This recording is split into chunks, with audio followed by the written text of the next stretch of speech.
All right.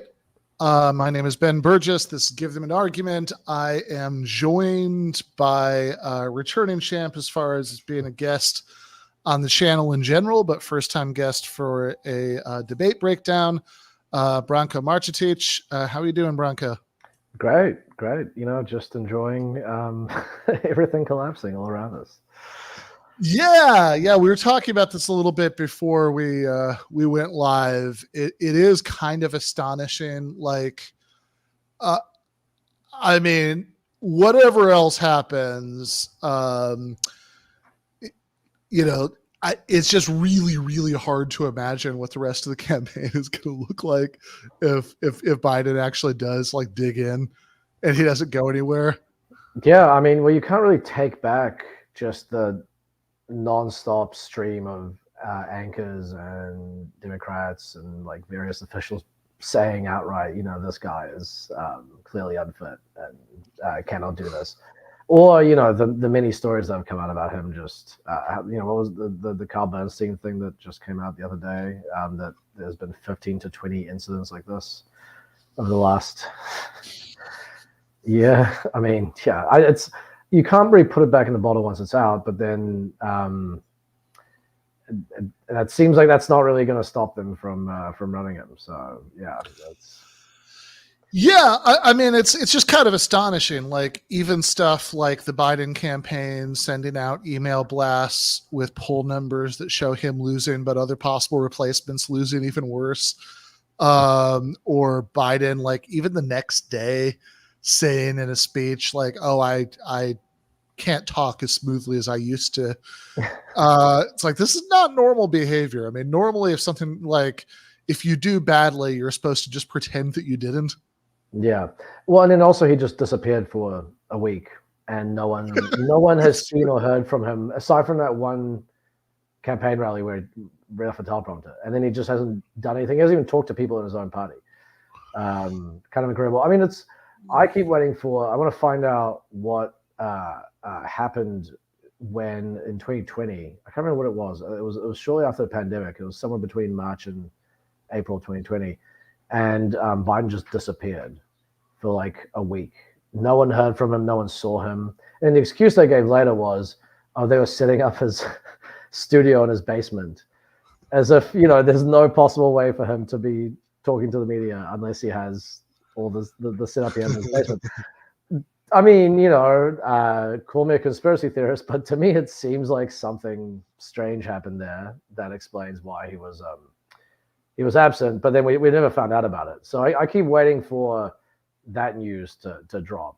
But, that explains what exactly went on during that period. Yeah, I mean, I don't know.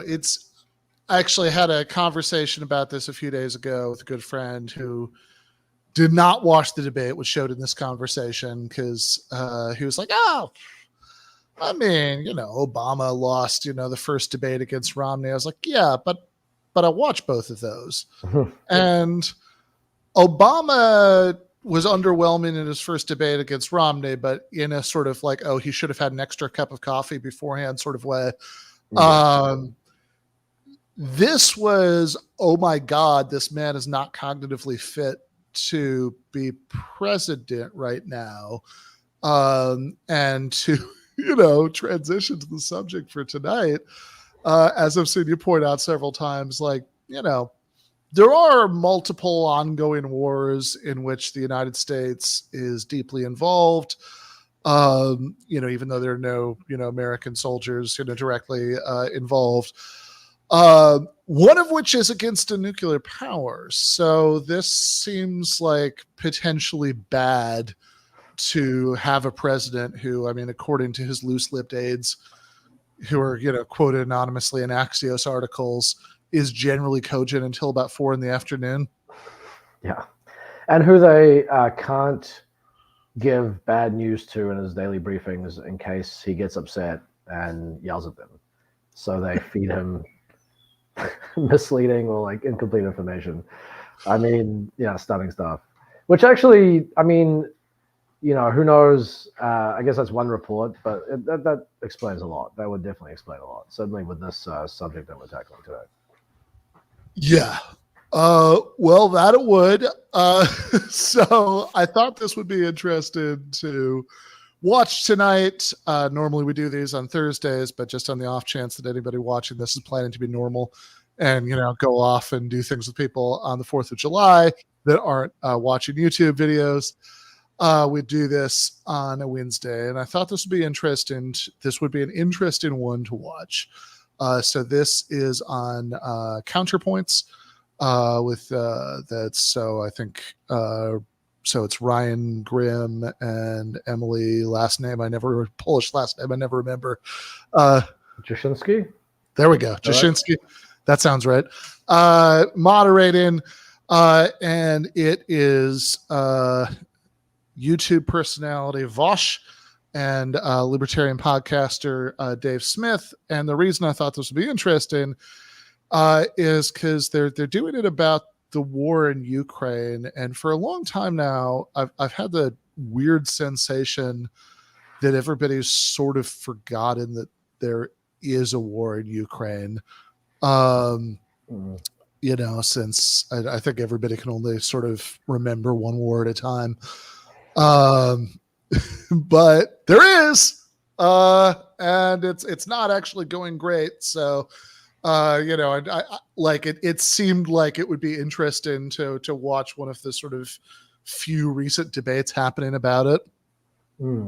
Yeah, I mean, I've not watched this debate, so I have no idea what either of these guys are going to say. But I mean, I suspect the kind of disappearance of the war from our discourse after 2 years, just 2 years after it was like the topic. It was kind of like, if you did not hold the one true position on this, on the kind of broad liberal left, this was the most appalling and immoral and horrific thing you could possibly do. You were a bad person, so on and so forth. Suddenly that has all completely gone away. No one cares about it anymore. And I think the reason why is because it's been going quite badly for the last, at this point, actually, the last year.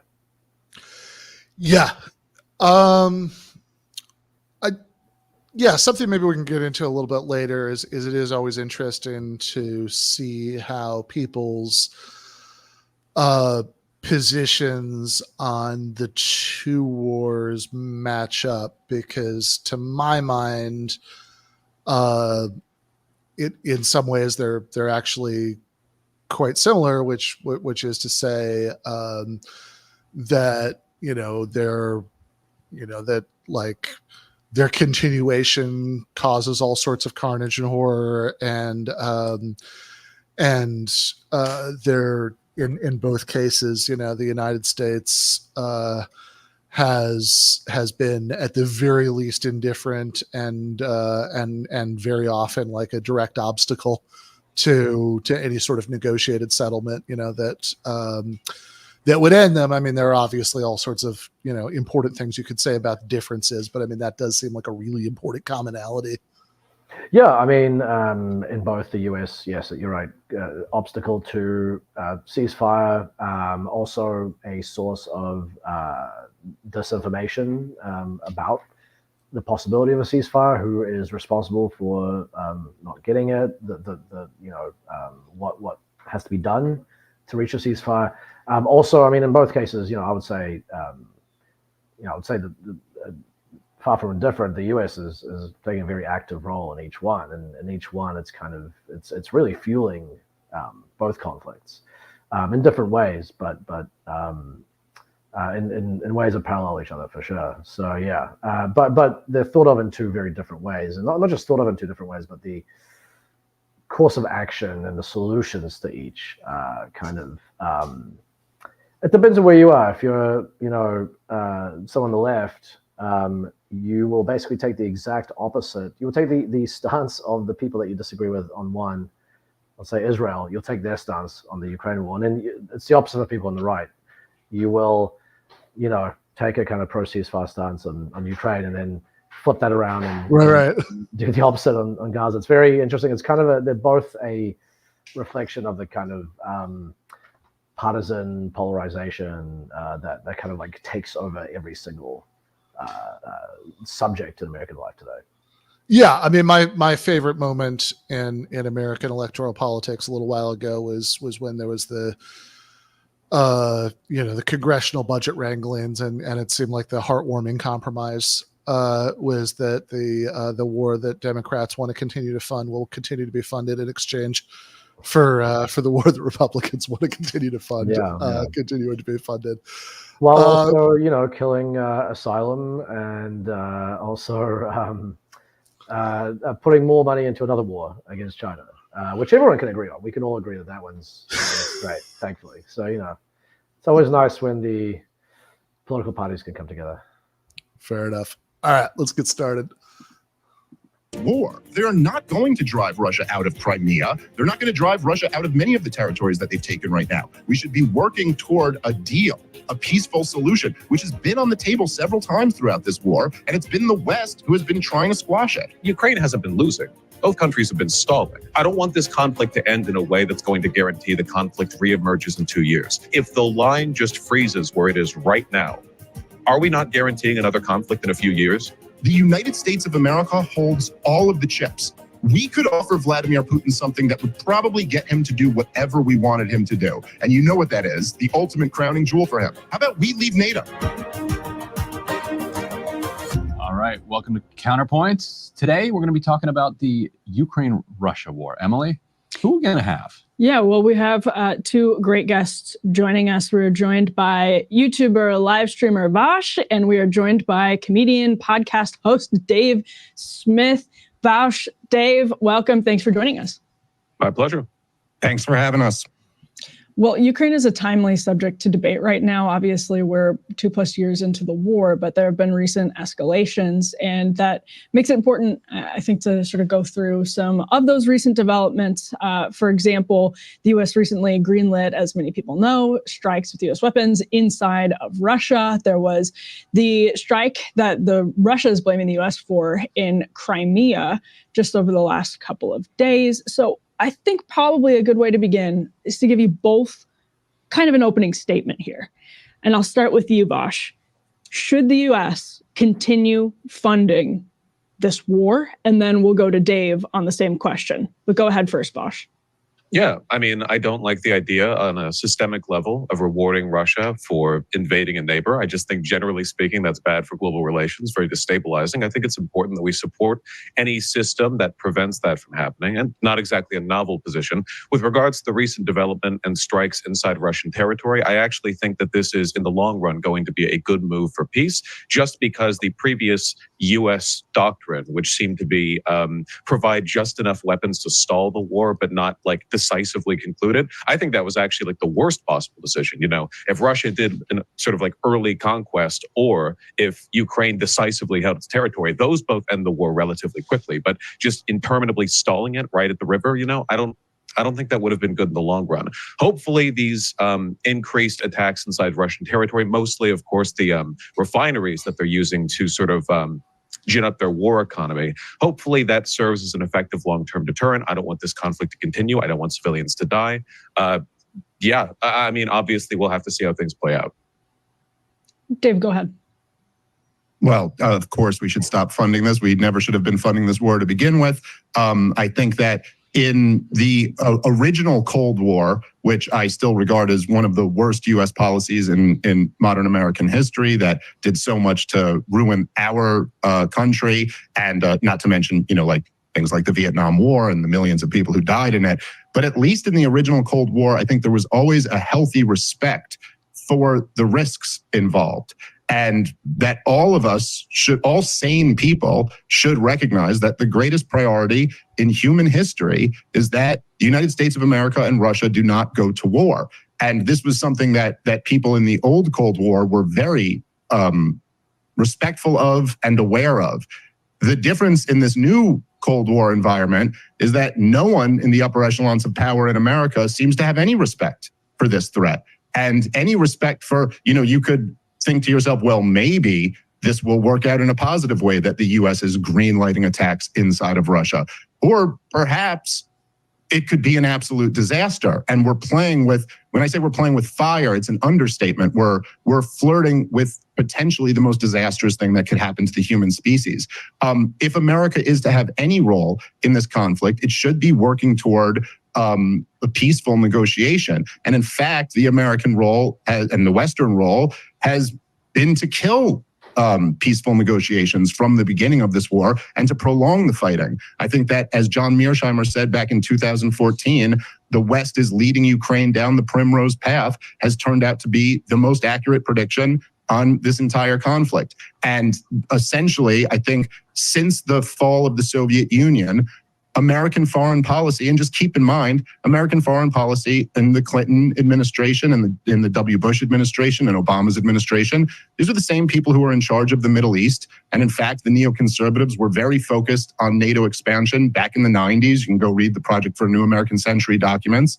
And the same people who totally blundered foreign policy in the Middle East have totally blundered foreign policy in Europe, provoking Vladimir Putin and the Russians at every turn, leading to this awful place that we're in. That is certainly, if you care about the Ukrainians at all, has been more of a disaster for the Ukrainian people than anyone else.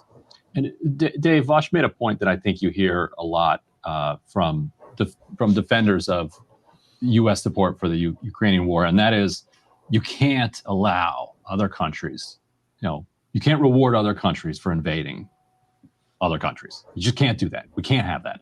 What's the response to that? We can't have that argument.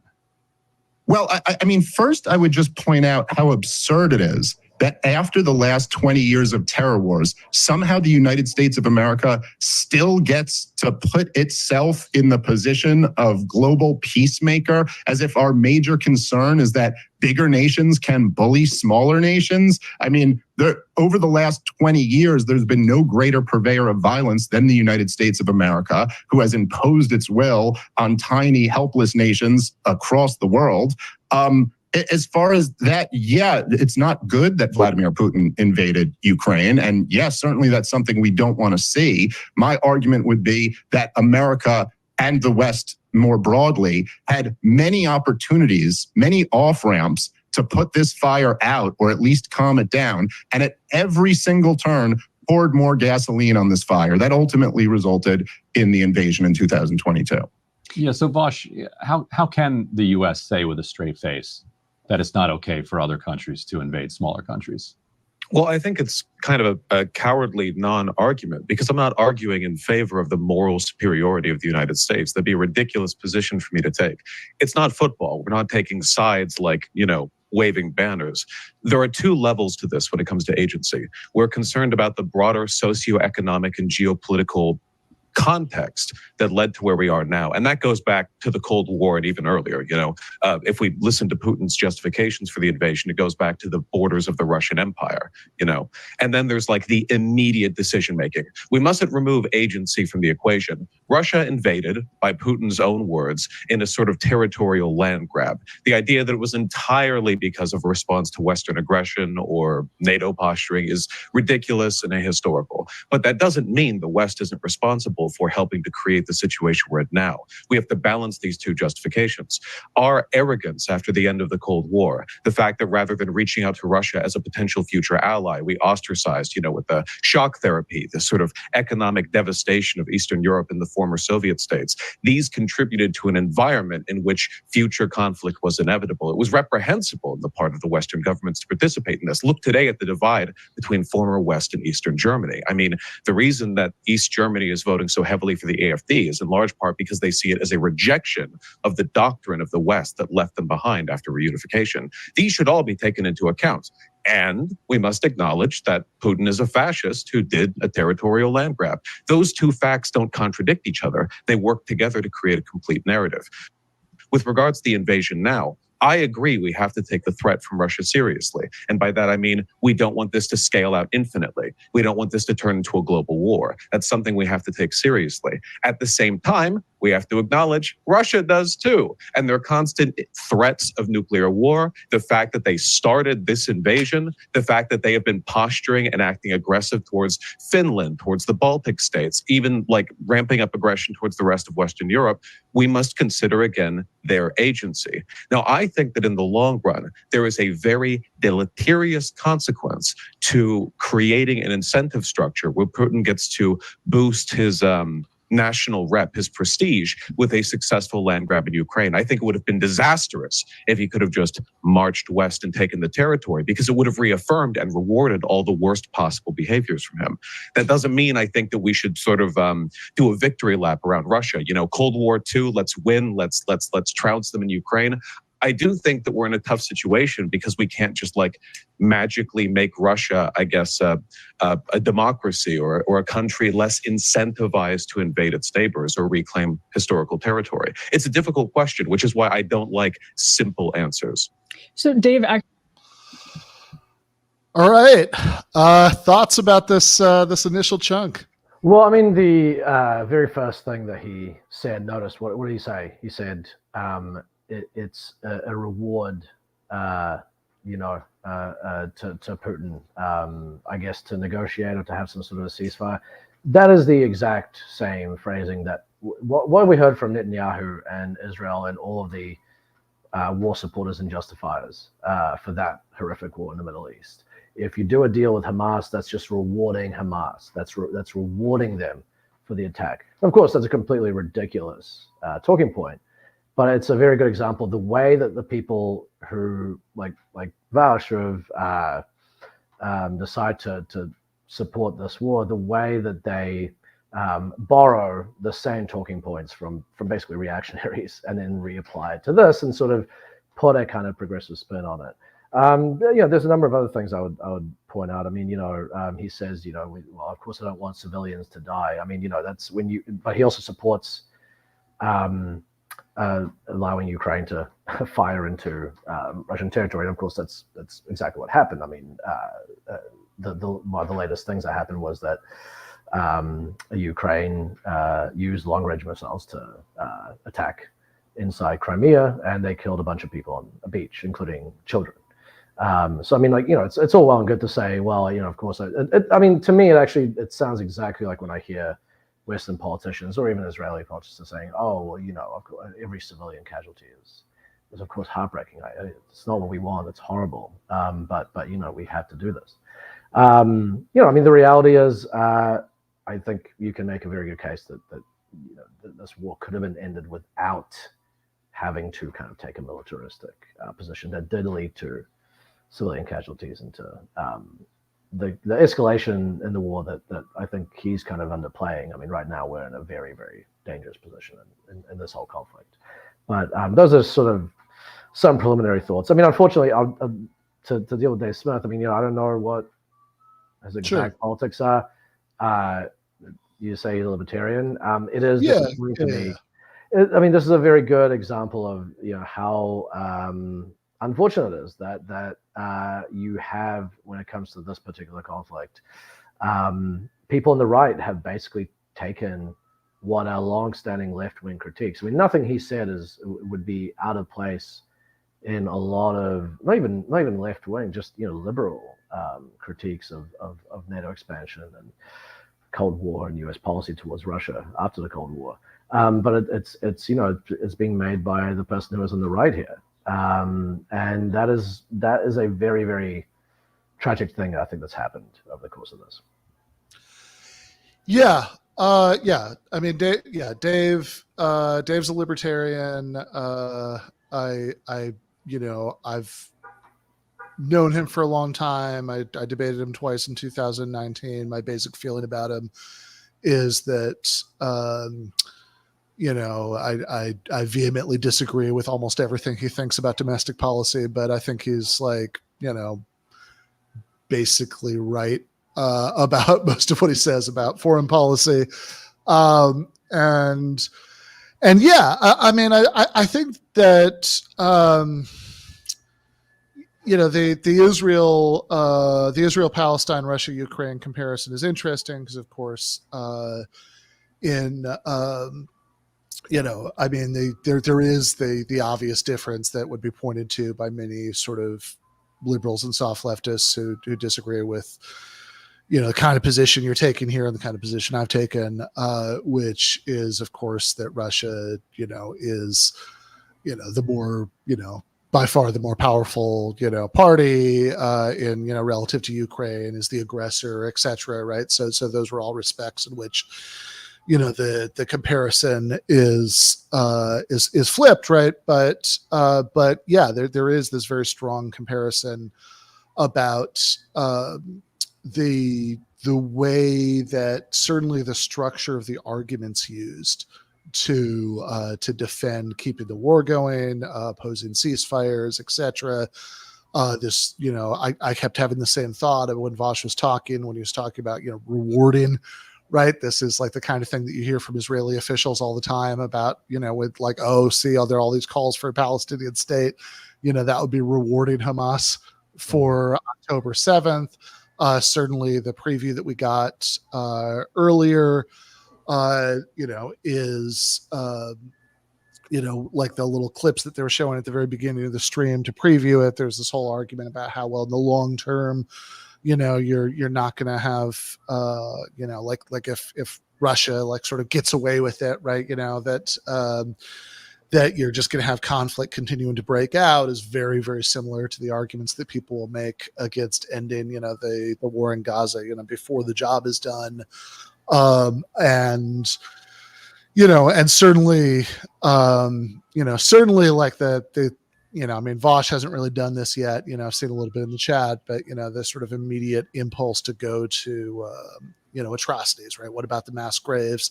Again, reminds me very much of the way that October 7th is sort of, weaponized against, ceasefire talk in Israel Palestine, right? Because my point there would just be that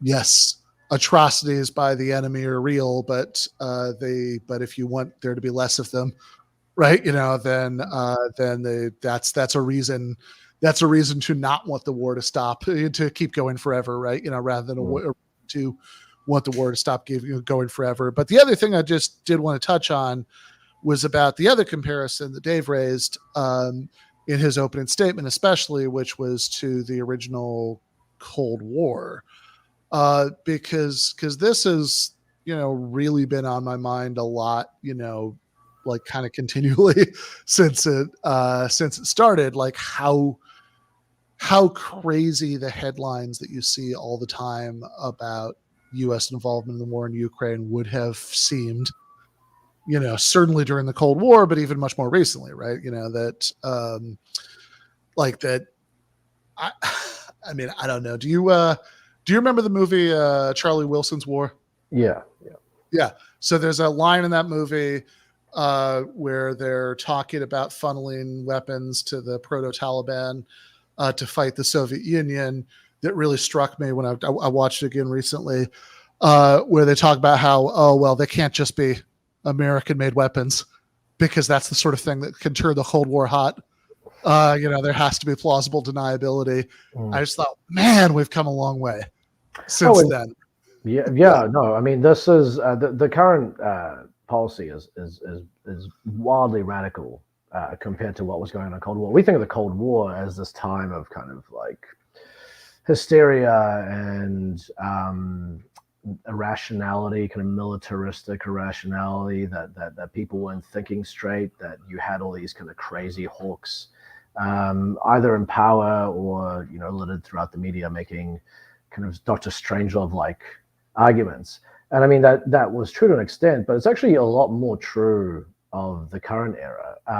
There was much more restraint in the discourse of the Cold War, because there was a real fear.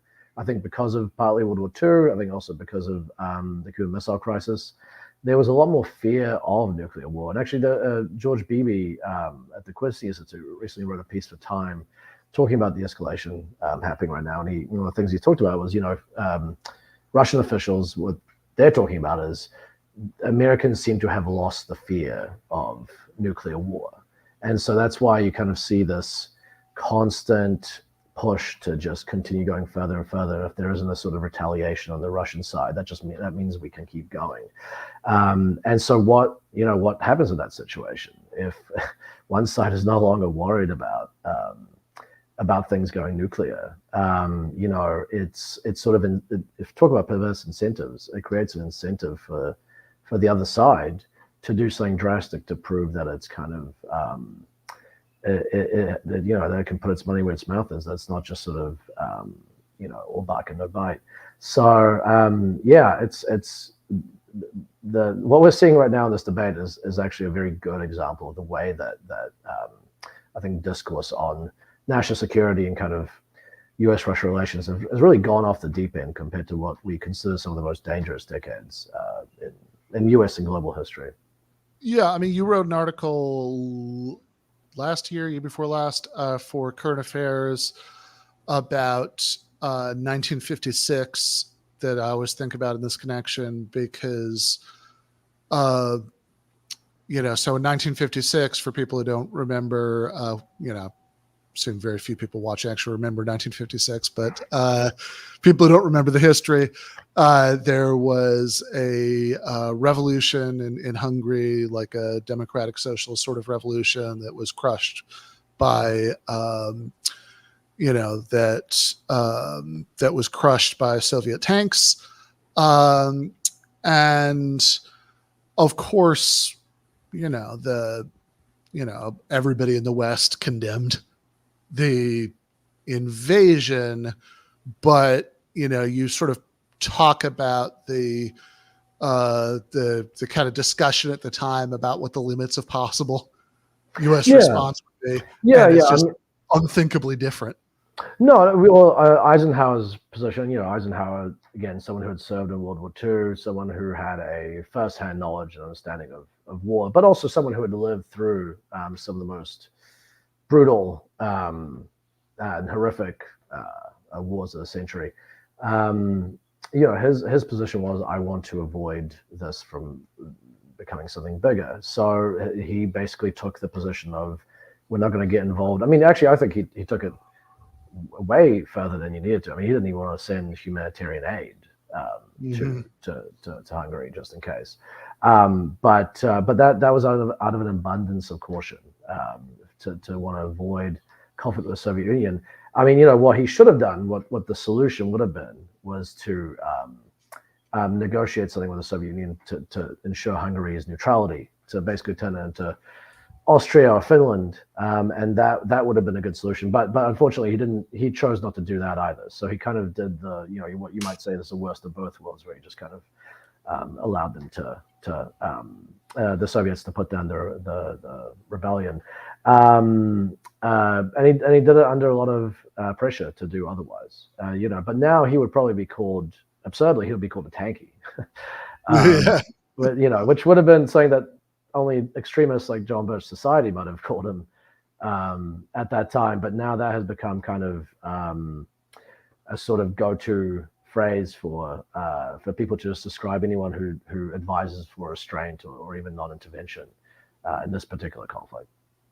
Yeah, I mean, it's certainly, just to put even a slightly finer point on it, if you think about left discourse about something like 1956, certainly the whole like anti-Stalinist wing of the Western left was very opposed to the Soviet invasion and very critical of it, and but I really don't know of any examples of like any like American socialists who are like, oh, clearly Eisenhower should be sending guns and bombs and missiles to Hungary to fight off the Soviet Union. Yeah, well, it's hard to know why, at least why people wouldn't take that position now. Seeming, because based on everything that we're hearing, what we've heard over the last 2 years, it's kind of inconsistent that people wouldn't support that. I mean, I think that kind of speaks to a greater problem with this whole discourse. I mean, we'll see if they get into that later on. But I mean, if I was in this debate, one thing I would ask is, does Vaush believe in this policy in any other conflict? Does he, for instance, does he believe in, say, flooding Armenia with weapons when it was being blockaded and eventually ethnic cleansed by Azerbaijan, which is a U.S. Not an ally, but it's a U.S. partner? Does he believe in, the U.S. government isn't going to do it, but does he want to crowdfund fundraise to send weapons to Hamas and Hezbollah and Iranian-backed militias in the region so they can fight back against Israeli aggression. At the very least, we could do the Palestinian version of the Syria policy, and I put up a notice for applications for moderate rebels. Yeah, I mean, to be clear, I think that's a disaster, but that's I don't see why. No, I mean, all of these are terrible ideas. And Well, I'll just say another maybe better question is, and this is something that no one has ever answered, but does he believe? You talked a lot about perverse incentives that happen when you don't sort of militarily strike back against countries' aggressions. So, does he believe in say during the Iraq War, funding for weapons for the Iraqi rebels to kill US soldiers? Does he believe in would he have supported, say, Russia or China or some other country sending weapons into that country to beat back the US invasion? Would he support doing the same if the US invades Iran, or if the US fights a war with Iran as a result of the war that's going on in the Middle East right now? I suspect that we probably wouldn't get a straight answer on any of that. But I mean, this idea of we have to punish countries that do this. That's the best thing to do, not sort of find some kind of agreement to end conflict. I find it's very selectively actually applied when you really start to get into specifics. Yeah. Actually, here's an interesting point that Vaush just raised about the beginning of the war. And, if we may all agree, correct me if I'm wrong, that we all think it would have been bad if Putin had indeed marched into Kiev and took all of Ukraine, et cetera. But that leads us to the question, Dave, of how much U.S. involvement, if any, was just. If we agreed that it was good for the U.S. to perhaps prevent the Russian capture of Kiev, et cetera, at what point did it become too much? At what point is the support no longer just or moral? How do you respond to that, Dave? I think that the point that you could start at a lot of different points. I think the first round of NATO expansion was unjust and was unnecessarily provocative of the Russians. I'm not exactly sure what Vaush is referring to as like a cowardly non-argument.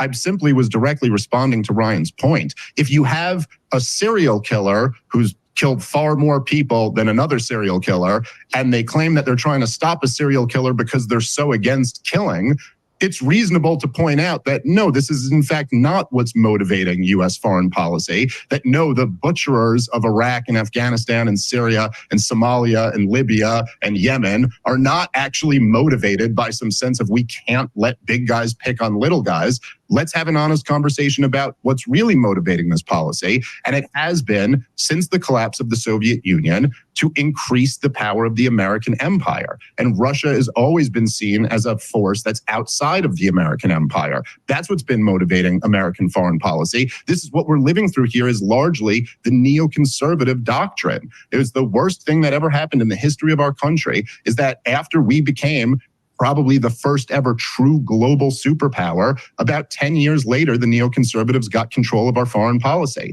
And this was their plan from the very beginning. So no, I don't think America should have been involved in Ukraine at all. And I certainly don't think that that anything we've done has done anything except make this situation much worse and much, much more dangerous, because now you are experiencing a proxy war with the two biggest nuclear superpowers. I don't think saying any of that is reducing things down to simplistic worldview. And of course, Vaush, you kind of snuck a straw man in there. I wouldn't say that this conflict is entirely because of NATO expansion, but to pretend like that's not a major driving factor in this conflict is to not be dealing with reality. And this has been admitted by all of the top people on both sides. And this was why so many people within the national security apparatus in the 90s opposed the first round of NATO expansion, explicitly because this will provoke a reaction from the Russians.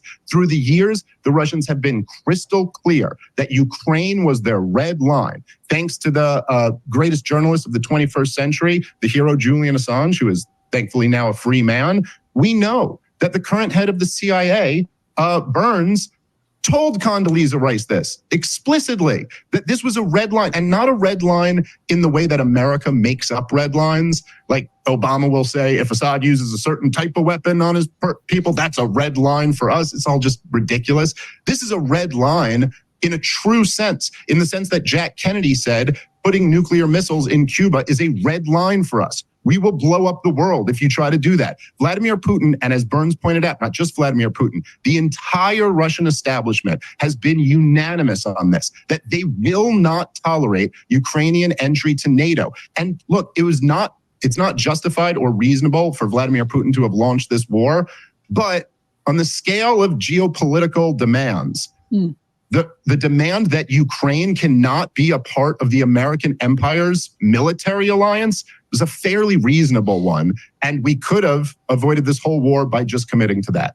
I have a quick follow-up on that, Dave. So sure, all things, we're dealing in the reality that we did push for the NATO expansion in 2014 and all of that considered.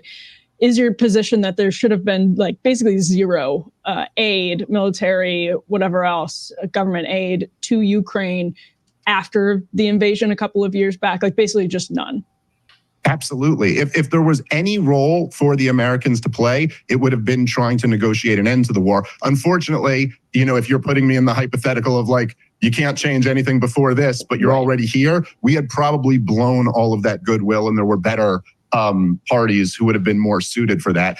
For example, going back to even the Bucharest summit in 2008 into the beginning of the Maidan Revolution, Germany was much more hesitant to get involved, to go down this path. There were other European countries who were kind of like, hey, let's not provoke the Russians. It's part of the reason why Ukraine didn't get a full map invitation in 2008 is the objection of the Germans. So probably someone else would have been better at it. Yes, essentially what I'm saying is that the greatest purveyor of violence in the world, the most war-hungry country in the world, the United States of America, shouldn't have been the ones at the table at all. And there might have been some goodwill from other parties who had more of an interest to avoid this catastrophe.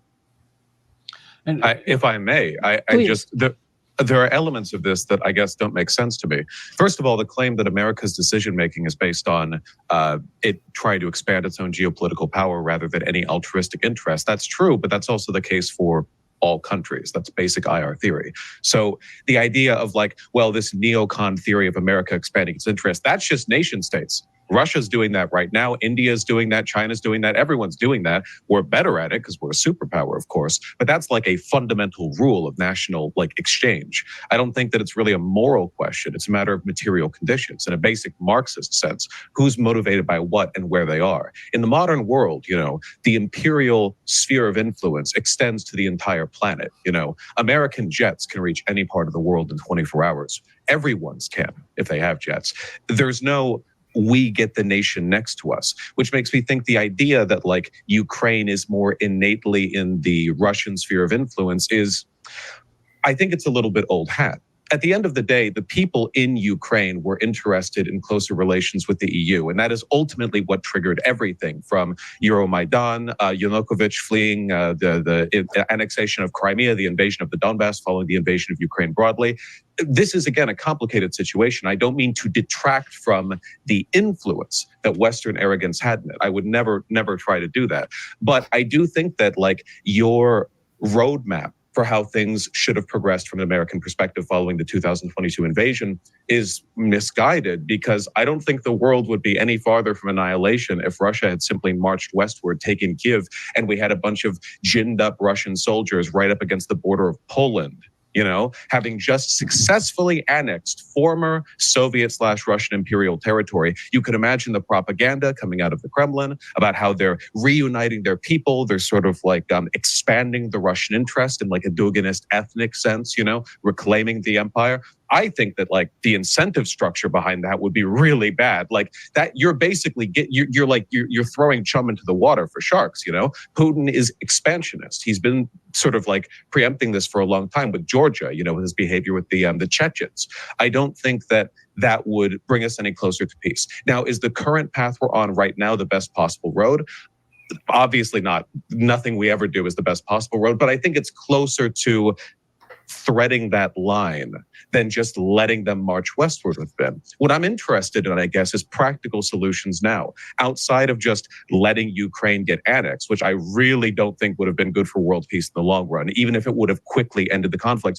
How do we incentivize Ukraine and Russia to come to the table and bring an end to this war? Can Ukraine regain its lost territory? I think morally it should be able to, because I don't like nations being rewarded for annexing adjacent territory. But logistically, can they? Would it be possible to end things where they are now? Would Russia keep Crimea and that just be seen as a kind of like dull historical injustice to fade away over time? And 100 years from now, people would be like, did you know Crimea used to be Ukraine?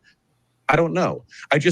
There's so much dogmatism. And whenever you bring up like modern solutions, Cold War, I understand NATO is not exactly a global force for good, but what can we do now? I mean, I so rarely hear answers that are contextualized in the current moment. Sure. Can I respond to that? Because there's a few that I want to answer your question at the end there, but just like a few things I want to point out. Number one, I think this is almost like bigger than just any political debate. It's a broader theme in life in general. I think anybody who's married, who's on the show or listening to the show knows this is true in personal relationships. There's a tendency if you're in an argument with your wife or your husband or something like that, to focus on what they did and what they did that's bothering you. But a much more healthy posture, if you're in a successful relationship, is that you also add in like, okay, well, what am I doing? How am I participating in this? What have I done that's kind of led to this situation? Generally speaking, I think that if you look at the corporate media, you're going to hear all of this talk about what Putin's done. And I think a lot of times in these debates, people can kind of claim to be like, well, I have a more nuanced position. I'm not simplifying things. I think the point of saying that like, well, all governments are expansionist by nature, so there's no difference between the neoconservatives and say other groups of people. I'm not saying they're the same, but like a logical analogy, it's like, oh, well, all governments kill people. So like what Adolf Hitler's doing is just kind of the same as other governments. It's not exactly true. It's kind of different in scale and in kind. To sit here and say, and look, if we have time, we could go through the history of Chechnya and Georgia and all this stuff. But to zoom out a little bit, during the Cold War, we drew the line at the Elbe River, halfway through Germany. On one side was the Soviet Union, and on the other side was NATO. And we're now talking about Ukraine, and you could sit here with a straight face and say, Putin is expansionist. Okay. I mean, if that's how you want to look at it, it's like, let's just look at the actual reality of what's happening here. It's not that Putin has been this expansionist force. Putin has been almost at every turn reacting to the expansion of the American empire. You got to get agency, and man. Ukraine. That's just not true. It's not denying someone agency to say that they're responding to something. That doesn't make any sense at all. Responding to everything. That's all life. Sure. No one just acts without you didn't fall out of a coconut tree. Everybody's responding to everything. That's just life, man. Well, he's right that obviously Russia has agency and so on and so forth. Sure. All these countries have agency. I mean, Putin did not have to launch this invasion. There were a million ways that he could have responded or sort of, continued climbing up the escalatory ladder to respond to what the US was doing without doing this, which has ultimately, been a catastrophe it's been a catastrophe for Ukraine. It's been terrible for Russia, I think, even though I think it's weathered the blowback fairly okay so far. I think long term this is not going to be a good thing for them, and so it's been terrible for the world. That is true. That is true that they have agency, but you can give countries agency and still understand that if you do certain things, particularly if you are the most powerful country in the entire globe with the largest and most largest military and the widest military footprint, that your actions are going to provoke certain reactions. And sometimes, depending on the situation, depending on who's the leader, those reactions will be not over the top, not bad ones. They may be proportional. They may be quite reasonable. But depending on what the circumstances are, depending on what kind of leader you have that's responding to it, it's very likely that they could also respond in a very bad way, in a very disastrous way, as Putin did. So it's to me that's kind of not a very good argument. But I'll let you jump in. Yeah. I mean, look, this is. I mean, it's true, right? That of course Russia has agency in this, but of course the exact same rhetorical moves Vaush is using to diminish the sort of chain of causation leading up to that, you could use in the other direction. It's like, yeah, sure, everybody, sure, Russia has agency. Everybody has agency in everything, that's like, it's, yeah, they, you could, of course, it is true, right, that Putin didn't have to do this. And, in fact, I think something that, that we both agree on, and I suspect everybody on the screen, the screen we're watching also agrees with, is that this was both like morally a terrible thing for Russia to do, right? I mean, they started a war with like immensely damaging human consequences, but also like a pragmatically extremely stupid thing to do. That has not, even if they've weathered things reasonably well, I mean, it's certainly already had tons of negative consequences, for Russia.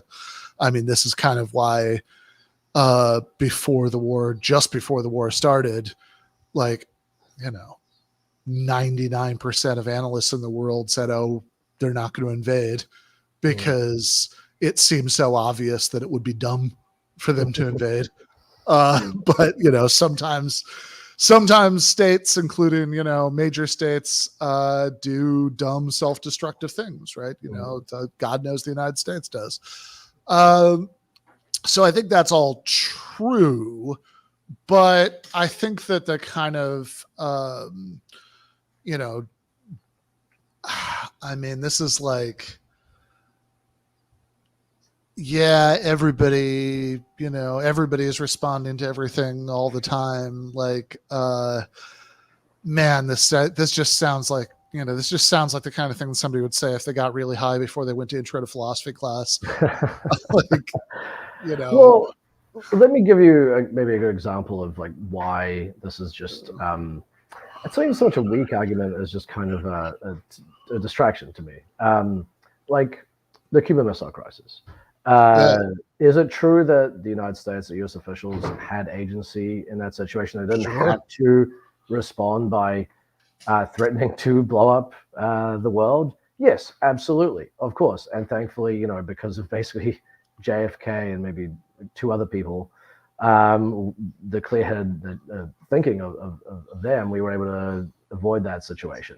However, at the same time, when the Soviet Union put missiles in Cuba, was it possible for them to predict, particularly given the domestic political climate in the US at that time, and really just generally, that it would provoke a really dangerous overreaction from US officials, and that could lead the world to something catastrophic? Yeah, absolutely. I mean, and that's actually, in fact, one of, I think it might have been Walter Lippmann, actually. There was a columnist during that whole crisis who made that point. He said, I can't believe the Soviet Union did this, because they should have known, looking at the nature of our political discourse, that if they did this thing, we were going to lose our minds. So, that's why, to me, the whole kind of conversation here is a little bit silly.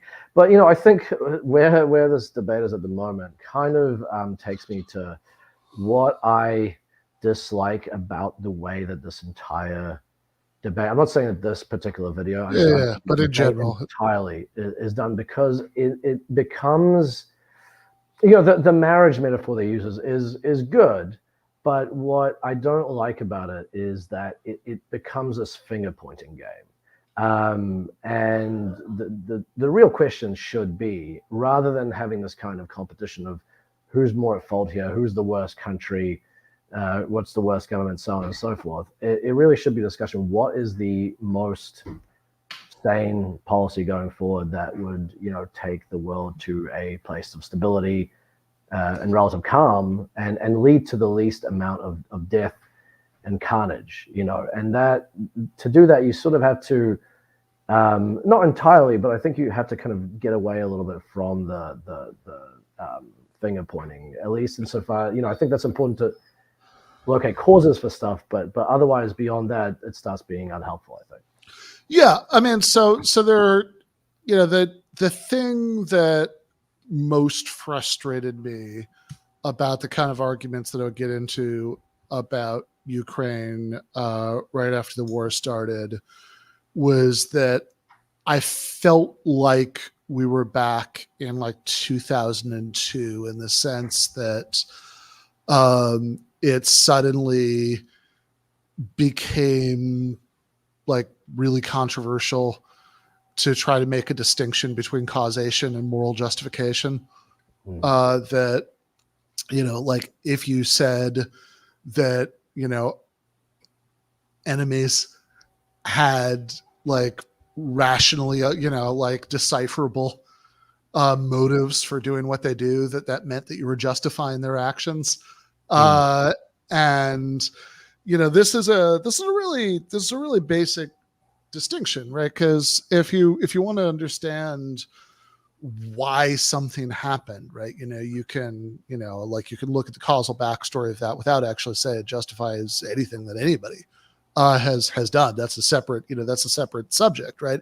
And it's also important because when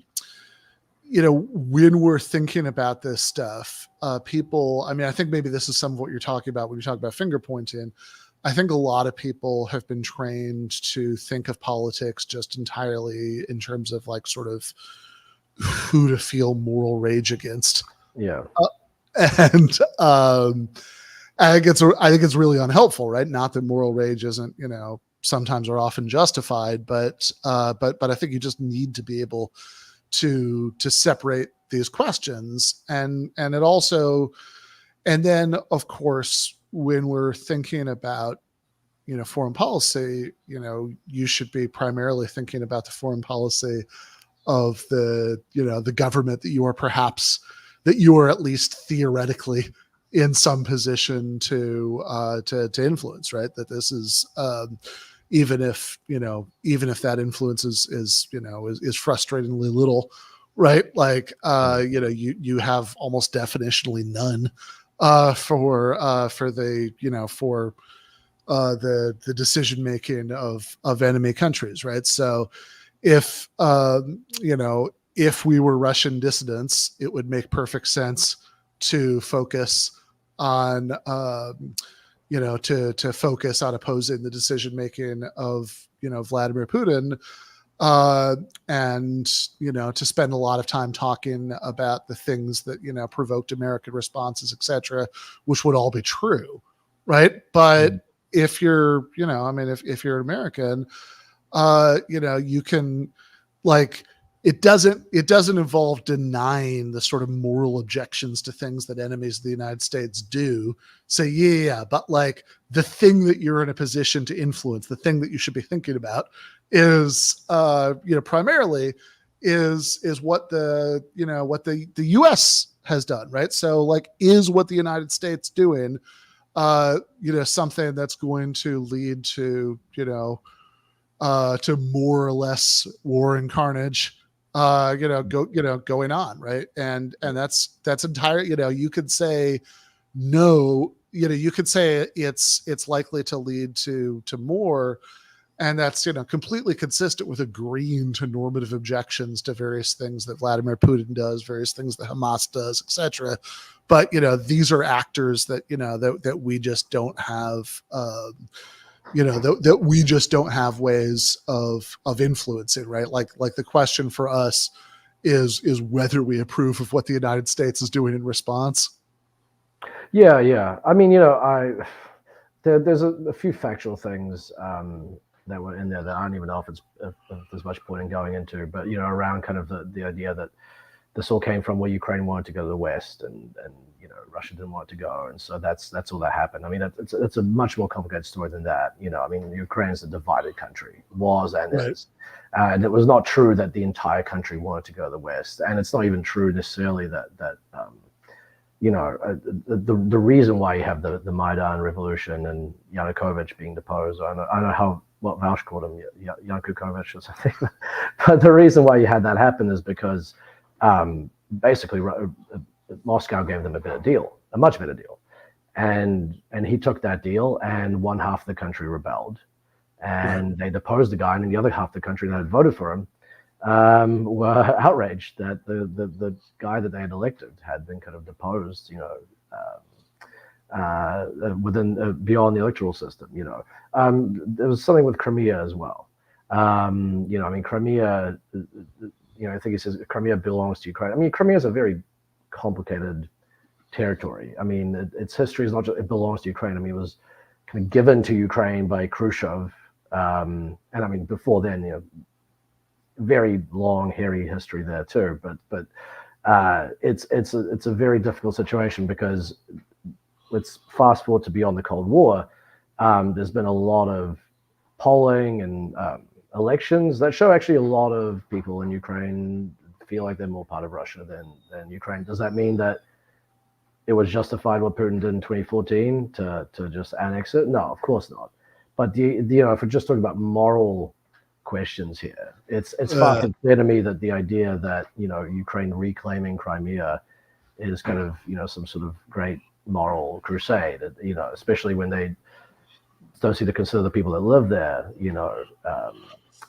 kind of Ukrainians themselves, So, but what I am curious to see as this goes on is whether they go into kind of the consequences of U.S. involvement in the war and what that has meant, because we're now talking about this 2 years from when the invasion happened, and I mean, one question that was not posed at the time, and so far has not been posed here, is once the U.S. involves itself in a war, particularly against an adversary that's had for a very long time, is the U.S. capable of managing its involvement in that war? Is it capable of actually preventing itself from getting deeper and deeper pulled in, and basically stopping short of certain escalations? I would argue, based on what we've seen over the last 2 years and a lot of U.S. history, no. But I'm curious if they're going to actually cover that. Yeah, well, let's find out. That's just a cop-out. That doesn't mean anything. You're the one providing the cop-out. You're saying that it's not possible for Putin to have a distinctly expansionist element to his rule because everyone's just responding to. So do you believe Putin has a distinctly expansionist element to his rule? Okay, no, that's not a binary. One is it's not possible. Wait, do you think he does or doesn't? Hold on. So instead of just interrupting me, let me make the point. You just laid out a binary between is it possible he has expansionist intentions and does he have expansionist intentions? That's not a binary. There are some expansionist desires that he has. No, in fact, if you actually educate yourself on this topic. It was our CIA director who said in the Niet means Niet memo leaked by Julian Assange that verbatim, this was a choice that Vladimir Putin did not want to have to make. This was a choice that Russia did not want to get involved in this war. And yet he made the choice. He made the choice to invade, to bring troops down to the Ukrainian border, to commit to multiple years of come on, this is the thing. I ask you for what can we do now? And immediately it's back to the Iron Curtain. Well, hold on. I know. Vash, hold on. Here's what happened. I'm sorry. I just want to know in the modern context. I get it. Actually, what happened was you made a long statement and ended with that question. And I said, let me answer that question. But first, let me deal with what you said at the beginning of your statement. And then you started interrupting me. So no, it's not that I'm not willing to answer that question. It's that I had to point out, I think, a lot of the errors that you're making. Now, if you want just to say, what could we do right now? Well, look, we're going to have to be realists about this situation and admit that Ukraine is losing this war and that they're not going to drive Russia out of Crimea. That's a joke. They're not going to drive Russia out of many of the territories that they've taken right now. We should be working toward a deal a peaceful solution, which has been on the table several times throughout this war, and it's been the West who has been trying to squash it. Well, that's what we not should do. True at all, though. You've seen, I assume you've read the deals that Putin has put through. Zelensky hasn't been particularly amenable to them himself. The narrative that the West is squashing the peace deals, which is blown up largely because of that one Boris Johnson visit early on in the conflict. Don't get me wrong, okay? The West has its own interests. There are plenty of Western leaders who would like to see the Russian armories depleted. But that doesn't mean that Ukraine would have been jumping at the bit for any of the deals Putin's been offering since the war began. And Ukraine hasn't been losing. Both countries have been stalling. This has been like a slog, and it has been since the first, after the first 3 months of the war. I don't like the narrative that Ukraine's losing, because the fact that they exist at all at this point, considering the Russian armaments aligned against them, is pretty impressive. I mean, they're pulling guys off the streets to fight. Oh, yeah, but and Russia has their penal colony forces with the Wagner group pulling from their multiple rounds of really unpopular conscriptions, waves of immigration out of Russia. People, no, of course not. I'm not arguing that it's a matter of our investment or whether or not it's moral. War makes, unfortunately, unethical decision-making of every side, including the good ones. The Allies did plenty of bad stuff during World War II. I'm only saying that it's been a slog for both sides. I don't want to see this out in I don't want this conflict to end in a way that's going to guarantee the conflict reemerges in 2 years. If you end up just setting the border right where the fighting lines are right now, we're going to be exactly where we were back in 2014. We're going to have a combination of paid separatists and Russian soldiers moving around in the Donbass. There's going to be constant exchanges of fire across the border. This needs a real international solution. I don't know whether that means a proper DMZ. I don't know whether that means genuine reconciliation. Ideally for me, it would be some kind of Hail Mary where Ukraine gets its borders back and there's a massive coming together between Russia and the West, and we reopen trade and negotiations. But that's a little bit of a pipe dream. We do agree that, at least let's agree on this. If the line just freezes where it is right now, are we not guaranteeing another conflict in a few years? I don't know that that's possible to say, to be honest. People would be pretty mad. People would be firing across the border. It's not guaranteeing it. I don't know. Ukrainians, especially at the front, are not positively disposed to each other. I feel like we need to give them something solid, a solid peace. Not just oh, we've decided now the slog has gone on for too long. They'd be throwing rocks at each other across the border, You could get a 5-mile wide DMZ and they'd still be sending drones over with bricks to drop at each other's heads. Maybe this is all, it'd be rough. With the case of, in general, with all of the war hawks, everybody who's supported every single war over the last 20 years, it always kind of relies on this unfalsifiable counterfactual.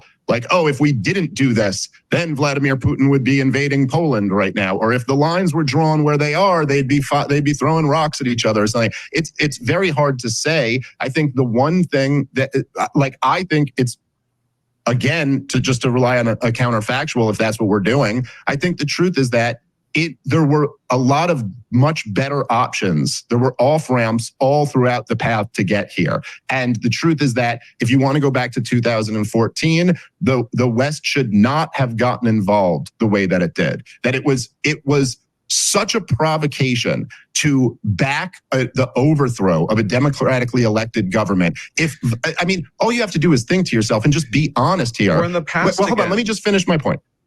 If Russia or China had backed the overthrow of the government in Mexico or Canada because they opted to sign a trade deal with us rather than the one that they wanted them to sign, what do you think DC would do? And we all know the answer to that. They'd overthrow that government in a second. And we have a Monroe Doctrine for a reason. And you can say that it's some relic of the past that faraway superpowers ought not intervene in the region of other large nations, but we certainly wouldn't feel that way. We wouldn't think it was a relic of the past if anybody tried to come over here and set up a military alliance with Mexico or with Canada. Tell me how much DC would go, oh yes, the Monroe Doctrine is just a relic of the past. Do you think the Bay of Pigs invasion was justified?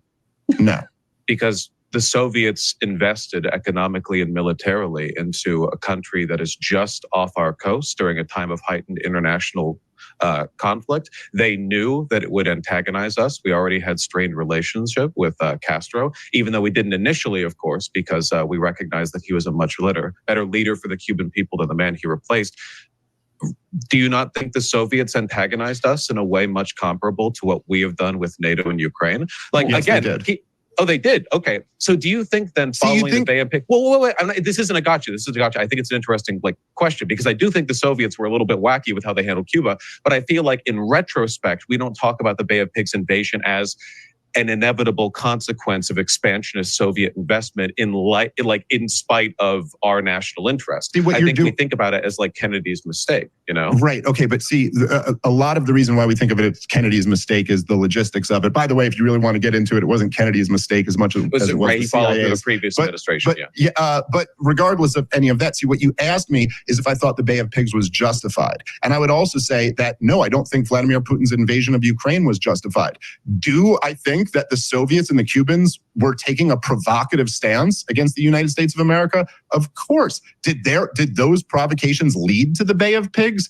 I think that's undeniable. And the truth is that from Vladimir Putin's got a much stronger case about the provocations of the United States of America, because it's not just one little island or one economic deal. It's been a steady push eastward since the late 90s. But now that we are where we are, go right ahead. Before we go too far, I just want to stand up for the dignity of the Cuban Revolution for just a moment.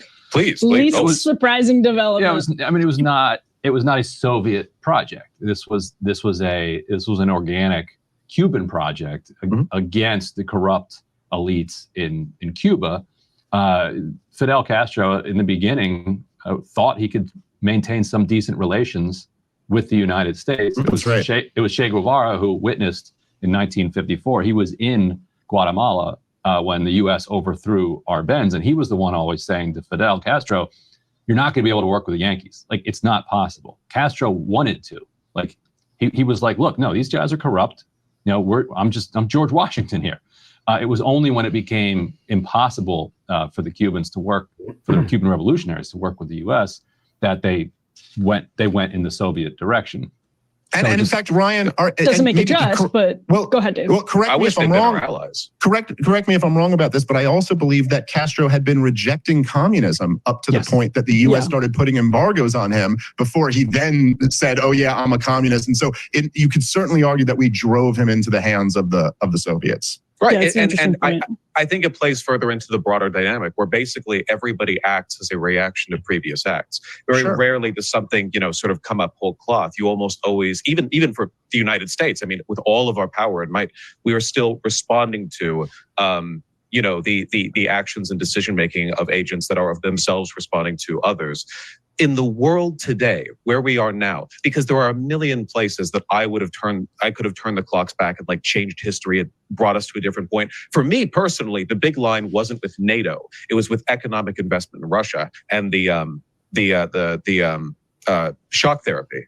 I think that was the real line where we lost the post-Cold War world, where we arrogantly decided that, having won over the Soviets, we would do a victory lap by annihilating their economies, arrogantly pillaging them and leaving them to the oligarchs who would work with us in a business relation sense. If there was anything I could go back and change, it would be that.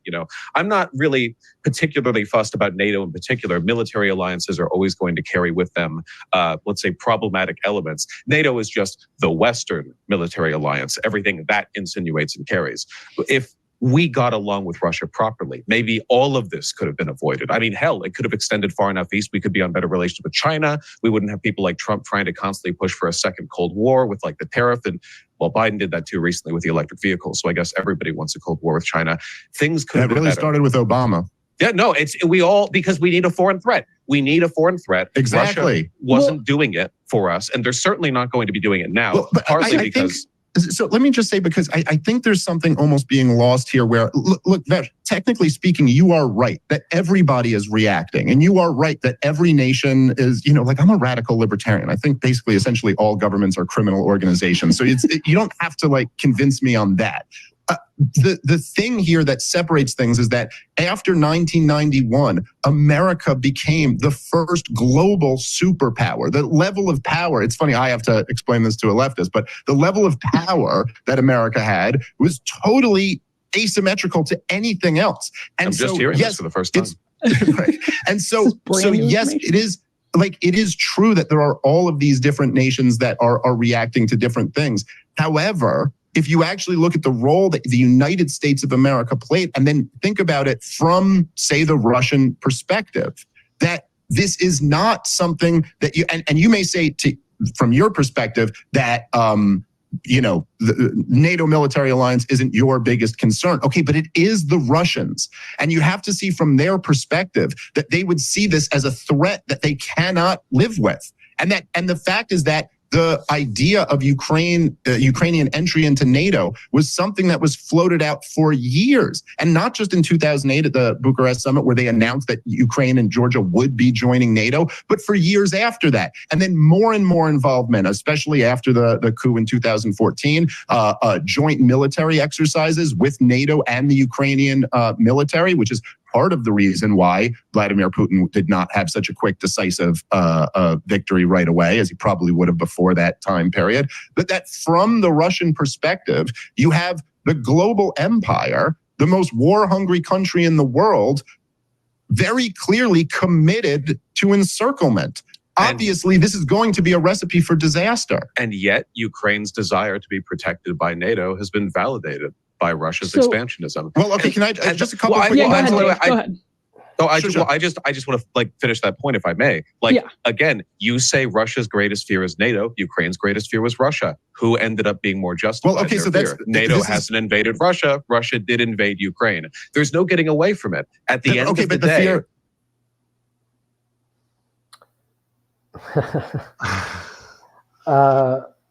Do you want to go first? I feel like I've... Yeah, sure. I mean, look, I was just thinking it was a little bit funny that, the last time we paused, I went on about two things that, as I was saying it, I was actually worried that the connection with what was said in the debate might not have been obvious enough that, it sort of it's like, okay, Ben's just getting on some weird hobby horses that don't have anything to do with anything, which are one, the causation justification distinction, and two, the relevance of whether we're talking about stuff that our nation state is doing or that other states are doing.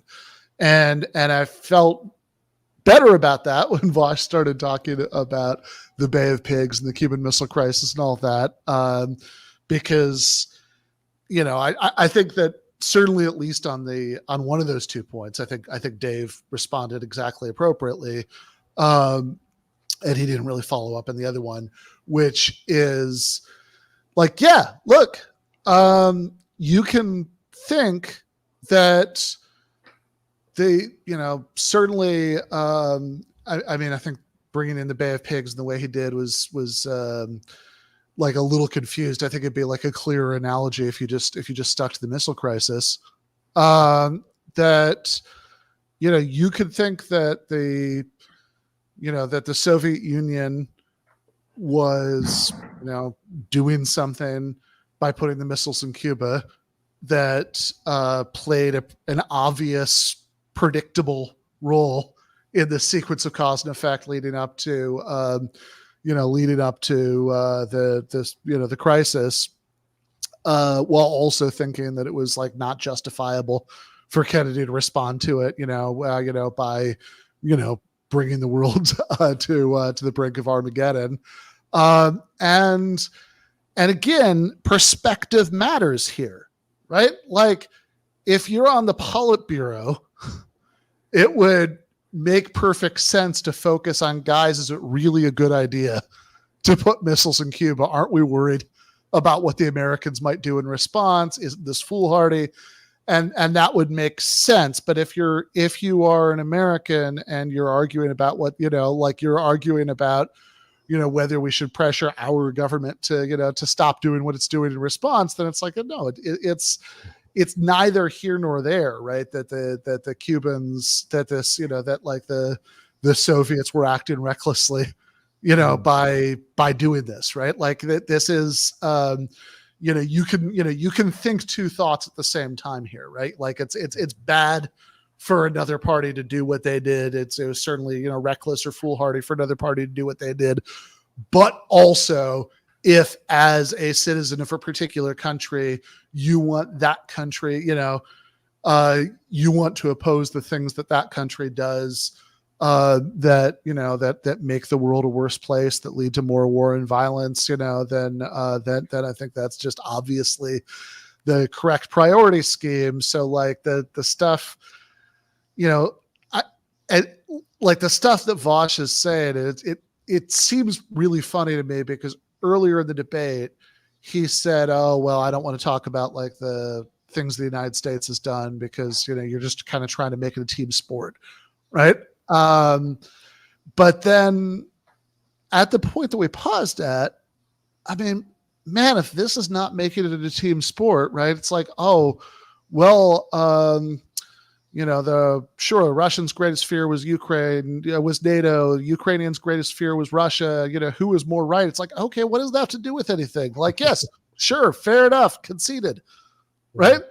Like, but what is like how that seems to say that Ukraine had a rational fear, right, of Russia, or again, taking into consideration the very legitimate point you were making earlier about divisions within Ukrainian society, right? That like, lots and lots of Ukrainians had legitimate fear of Russian aggression, and if for some reason we're really invested in this comparison, right? That fear was like, that fear was more validated, right, than Russian fears of encirclement. Okay, fine, sure, great, conceded. But nevertheless, NATO expansion was still a bad idea, and it's still bad that the United States has like pressed the gas pedal of escalation instead of going in the other direction and trying to bring about negotiated peace. Yeah, Vaush, this thing funny. He brings up the bare pegs, clearly thinking that when he poses this hypothetical, but when he poses this analogy that Dave Smith will reply, of course, the Soviets were not just, or he's going to take the opposite position where he's taken on the Ukraine question. Of course, he doesn't. He says, yeah, of course, the Soviet Union doing this was provocative. Vaush realizes, that the kind of gotcha he was going for has failed. And so then he kind of just goes, well, everyone's responding to everything. Everyone's reacting to everything all the time. That's just how it is. And then he just kind of goes on in this long spiel that has nothing to do with anything they were talking about. And they move away from that topic. But what's funny, number one, is that, this line that he keeps using to kind of elide some of the points that Smith is bringing up, that, everyone's reacting to everything all the time. And so the implication is countries are constantly doing bad things to each other and constantly stepping on each other's toes, and other countries are then reacting, and we're kind of in this constant game of back and forth and escalation and counter-escalation. That's not true. That's not true at all. In fact, there was a long period of U.S.-Soviet relations where it was precisely because of the Cuban incident that the U.S. and the Soviet Union realized, hey, we got to get serious about living with each other. We have to figure out a way to coexist and to make sure that this doesn't happen again. And so there was a lot of care taken. I mean, beforehand there was as well, to be sure. I mean, I mentioned the Eisenhower thing. Sure. You brought up. But, especially after that, I mean, for decades, the US and the Soviet Union created all these various mechanisms to ensure there weren't misunderstandings, to ensure that, they weren't at any point tipping the balance of power that would make the other one anxious or feel insecure and lead to some kind of overreactions, precisely because of that incident. And that's the thing that happened, after the Cold War in the 90s, was that because you had this unipolar moment, the Soviet Union was broken up and Russia was basically became kind of a failed state. That caution was thrown to the wind, and we're sort of seeing the unfortunate results of that. But more importantly, we are still in that mindset. Even people like Vaush, who are, I don't know what his politics are exactly, but progressives, even they have abandoned this mindset to kind of take this. I don't think they think of it as a kind of unipolar, hegemonic mindset, but it really is a result of that. We have basically the US has the right to do anything anywhere in the world. Maybe not explicitly, but we won't say anything about it. We'll only complain when countries can respond to that. One other thing I would mention there, a lot of this comes back to some of the stuff that we talked about before, but it's emblematic of a larger problem in this debate, which is that a lot of people on the left, the broad left, talk about this conflict without really knowing that much about the history. They don't know that much about Ukraine. They know, it's wrong that Ukraine was invaded. They know that much, and that is true, of course. And they know that, Ukraine is a kind of victim here. But I mean, it's a much more complicated story than that. What was the thing he said at the end of that clip? He said, Ukraine's desire to join NATO was vindicated by Russia's invasion. Of course, I mean, Russia's invasion happened as a result, but whatever. He talks about Ukraine's desire to join NATO, and he talks about, Ukraine's greatest fear is Russia. I mean, those are such vast generalizations, and actually very disputable whether any of that is true. Ukraine had no desire to join NATO. Polling has gone up and down, and I think certainly in the last, 9 years, or actually at this point 10 years since the Maidan revolution, there's been an uptick in desire to join NATO in Ukraine. But this idea that it had this historical desire to join is just completely untrue. If you look at polling before, and even, by the way, sometimes after 2014 too, a lot of Ukrainian opinion was against joining NATO. I mean, in 2008, when George W. Bush did the infamous announcement where he said, well, we're not going to give them a membership action plan, but don't worry, Ukraine will join one day.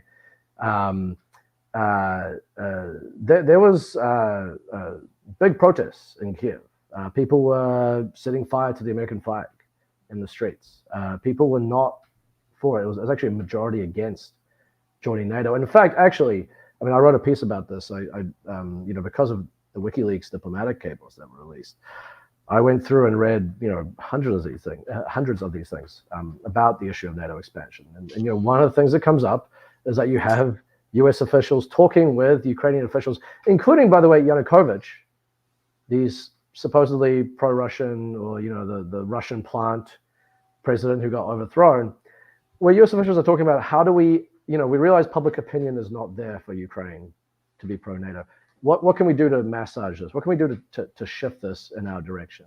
Let's look at what we did in some other countries like Latvia and see what worked there. And we can maybe try to do that to Ukraine to kind of just public education campaign to change it.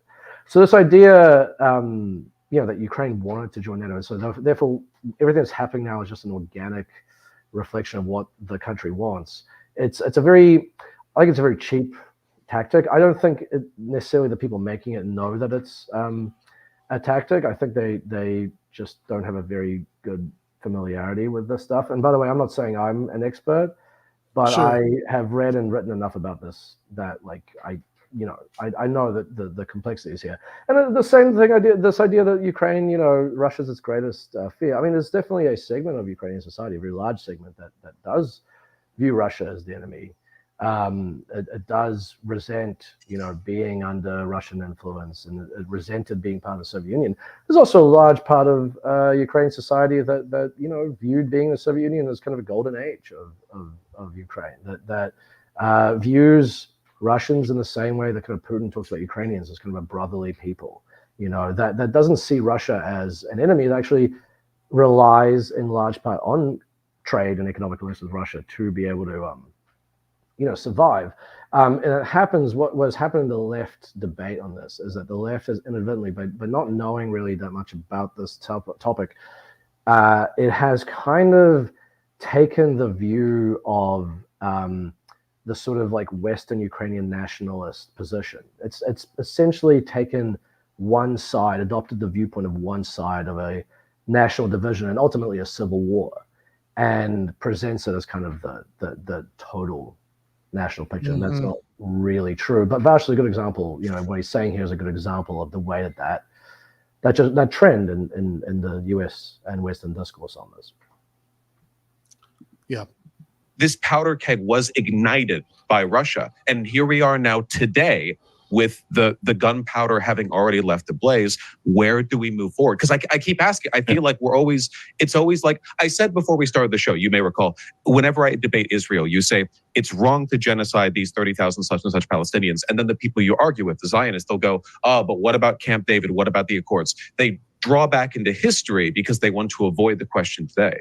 They want to avoid Vaush, and turn the eyes away from. But I'm certainly not avoiding that question. And as I just said a couple minutes ago, it was wrong for Vladimir Putin to invade, and it's wrong for him to be killing people. Right. Oh, I also answered that. But look, this idea that, first of all, the concern from Vladimir Putin was never, and not even Vladimir Putin, the Russians in general. The concern was never as simple as, is NATO going to invade us? The concern was moving military hardware closer and closer to Russia's borders. Okay, so the concern is more akin to the Cuban Missile Crisis. Not that we were ever worried Cuba was going to invade us, but moving military hardware that close to our borders was a legitimate concern, and one that Jack Kennedy said he would blow up the world over. Most Americans, however they feel about the Bay of Pigs, look at that as fairly justified, that was a threat. We couldn't live with a knife to our neck. Now, to your point that Ukraine's biggest fear was Russia, and that they just wanted to join NATO because they had this fear of Russia. That's not exactly true. Like, if you know the history of this situation, it was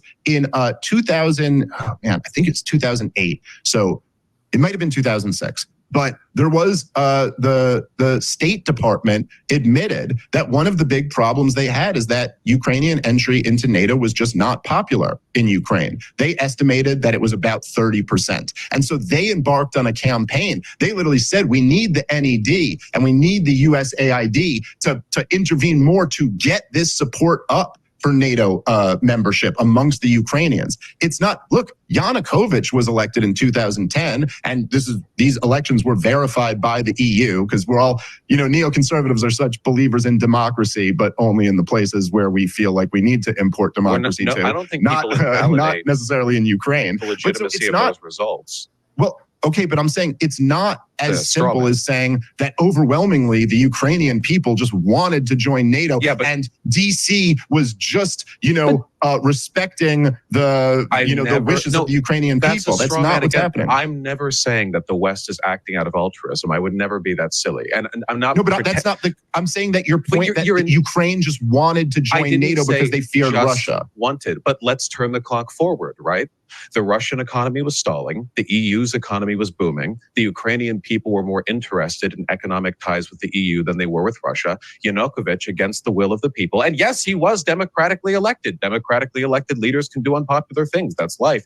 He then turned towards Russia and said, because Yanukovych was, and we don't have to get into it, let's say, compromised by Russian interest, the people revolted. America supported the Euromaidan revolt because we were interested, of course, in Ukraine having closer ties to us. But nonetheless, and you can take a look at polling from the time, the Ukrainian disgust with Yanukovych's decision was authentic and widely reflected. Yanukovych fled, of course, fearing for his life and well-being. They took his little wealthy boy palace. And then after that, of course, you have the annexation of Crimea and the separatist movement in the Donbass, which was, of course, heavily supported by Russia. And then, of course, after that, they want to join NATO because they realize that the moment they do anything that Russia doesn't like, Russia's just going to turn the military on them. So, Vaush, you have to keep moving the clock forward. But let me just interject there and ask. So we're $175 billion into this as the United States. The Ukrainian death toll is at least 31,000 people. It's probably much, much higher than that. Both sides, minimum around 100,000. But again, probably according to a lot of analysts, much, much higher than that. So to what extent can the United States, this is like higher than the NASA budget last year, the amount of foreign aid we're sending to Ukraine. Is that just the United States spending that much U.S. taxpayer money to protect every inch of the Donbass with no plan, perceived as of right now, ostensibly no serious plan as to what a peace process would look like going forward? Is that a just outcome for the American taxpayer? Oh, look, every dollar we give to Ukraine, we don't give to Israel. Okay, so it's like convincing your friend.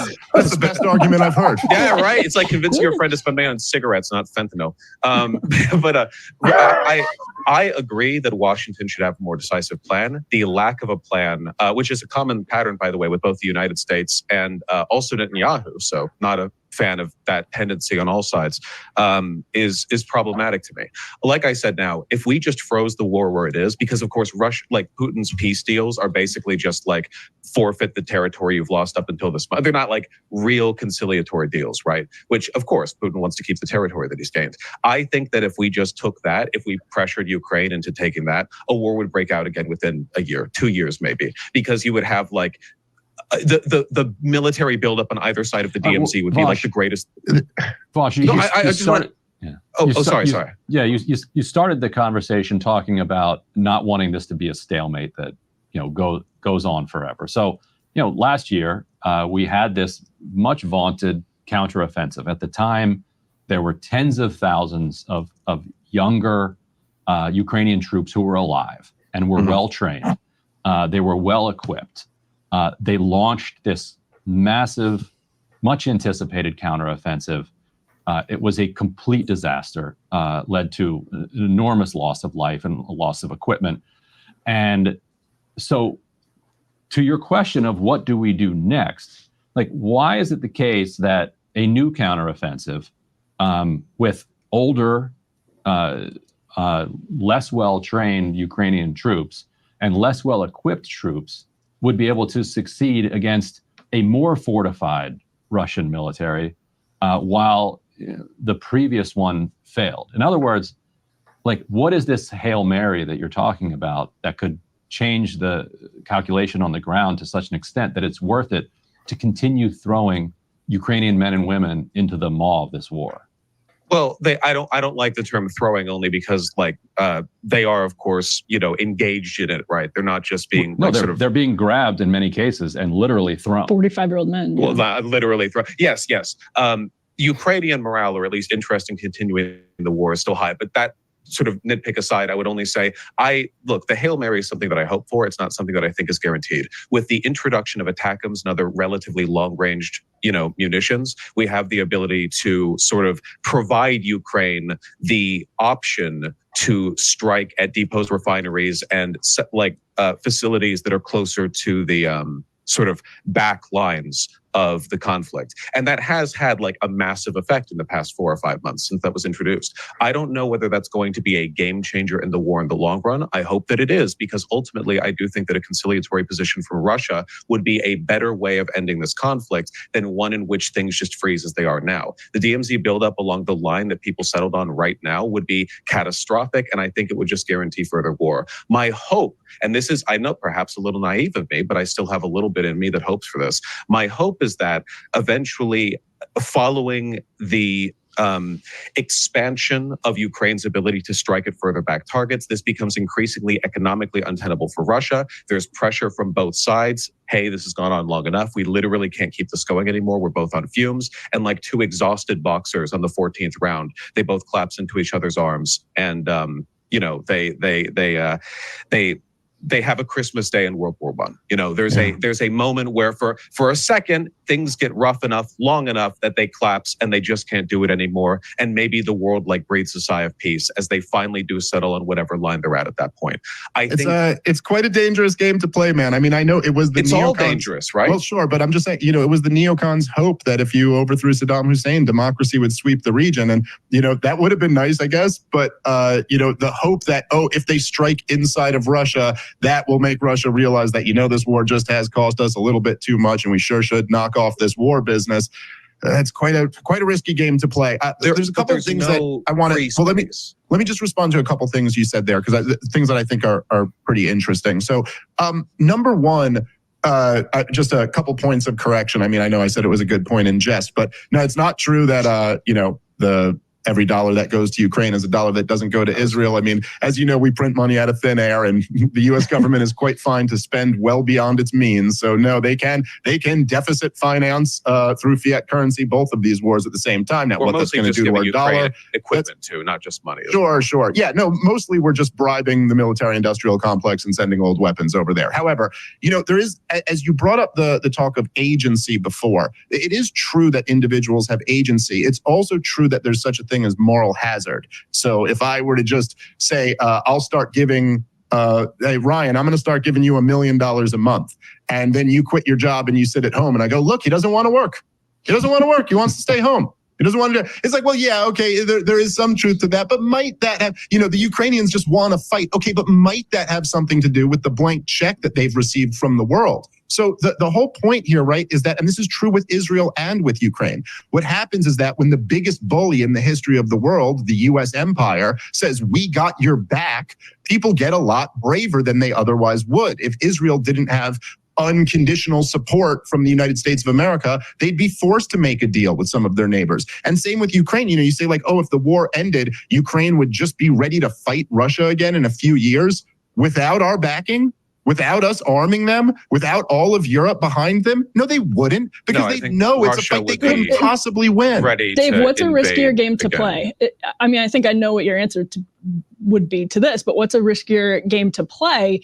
Is it allowing Putin to expand unchecked, just to go back to the argument that Vaush made earlier, or is it, escalating the war? It seems as though there are risks in both scenarios, and why is one riskier than the other at this point? Well, look, I mean, okay, so the biggest risk that, again, as I mentioned at the beginning, we should all be concerned about is the potential of nuclear war. And what's prevented the nuclear war in the past has been private negotiations, handshake agreements, and mutually assured destruction. The fact that, nobody really wants to get into a nuclear exchange because we all lose. The only time, especially now, because the current administration isn't doing handshake deals or even having conversations behind the scenes with the Russians, the only thing that could lead to a nuclear exchange. So in other words, the worst case scenario is that Vladimir Putin actually thinks he's going to die. He thinks he's going to end up like Muammar Gaddafi. And that's the scenario where you might end up launching nukes because, screw it, bring everybody down with you. In terms of the risk of Russian expansion, I do think that Vaush made a somewhat fair point where, look, between the mix of, this is my point, not yours, but resulting in yours, between the mix of NATO joint military exercises with the Ukrainian government, the massive amounts of foreign aid, the weapons shipments that Ukraine has got, going back to before the invasion of 2022, but certainly since 2022, it has made Ukraine a tougher adversary than they otherwise would have been. Vladimir Putin famously said back in 2008, when he was warning Burns, who was the ambassador to Russia at the time, that I could be in Kiev in 2 weeks. Well, I don't think that's true anymore. I think it's a tougher battle for him than that.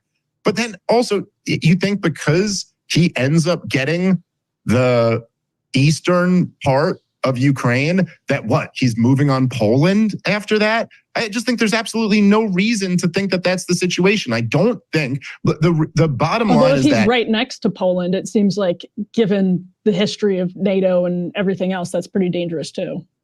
Well, I don't know. I mean, the whole argument that all of the people who wanted to bring Ukraine into NATO made was that, well, he won't attack them if they're a NATO country. Now he's going to go after Poland. I just don't see it as being very likely. I don't think the guy's on a suicide mission. I think, as Burns told Condoleezza Rice, that it wasn't ever a suicide mission. It was a choice they didn't want to have to make. That's what our intelligence was saying at the time. And so, no, I don't think that there is to pretend.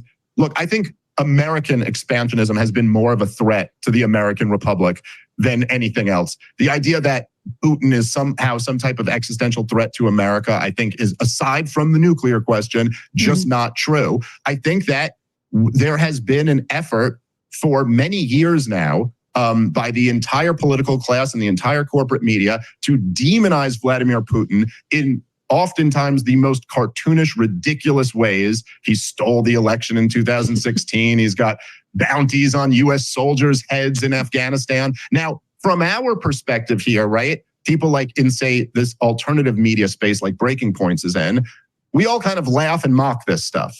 Like, oh, it's so ridiculous. Look at how the CIA is lying to everybody and they actually fell for it. And look how it's been exposed. But from Vladimir Putin's perspective, all of the most powerful people in the most war-hungry, powerful country in the world have essentially been saying over and over again that he declared war on us. I mean, you guys, you tell me, because I know you guys have covered this stuff a lot. How many people in the corporate media and in the intelligence apparatus said that the fake overthrowing of the elections in 2016 was worse than Pearl Harbor? They were saying out loud for years that he's declared war on us. Now, if you're Vladimir Putin, you can't just laugh at that. You have to take that seriously. It was William Perry, Bill Clinton's defense secretary, who said that Vladimir Putin believes that it is the U.S. That the U.S. policy is to overthrow Vladimir Putin. Now, I don't know for sure whether he's right about that or wrong. It wouldn't surprise me if he was right. That does sound a lot like my government. But that's the perspective that he's got to come to this from. And I think all it takes is, as I believe it was John Mearsheimer who coined the term, strategic empathy. And that's all you kind of need in this scenario. It's not empathy for its own sake. It's strategic empathy. The same thing that you need to understand the Palestinians, the same thing you need to understand Al-Qaeda, is that these, I'm not saying they're good groups. Some of them are, some of the Palestinians are good people, but some of them are terrorist organizations. Al-Qaeda is a terrorist organization. Vladimir Putin is a despot, but they also can have legitimate grievances. And we ought to, if we want to ignore those, then okay, but we ignore those at our own peril. I just want to say, if I may, like, respectfully, again, no talking about the present or what to do now. And this is my frustration with this conversation. Let me give you something in the I'm sorry. present. I promise I'll be very, very quick on this. But the other point that I just did want to make to you, as you bring that up again, it's actually not the case that when I have all of these Israel-Palestine debates, that I want to talk about what's going on right now, and they want to talk about all of the history that led to this point. It's actually quite the opposite. Sagar made this point when he moderated a debate recently for me on Breaking Points when he was recapping it the next day. The truth is that all of the pro-Israel supporters want to just talk about October 7th to today. And everybody who's critical of Israel actually wants to go back through the history and talk about all of it because, yeah, it's important to understand the history to understand what position we're in now.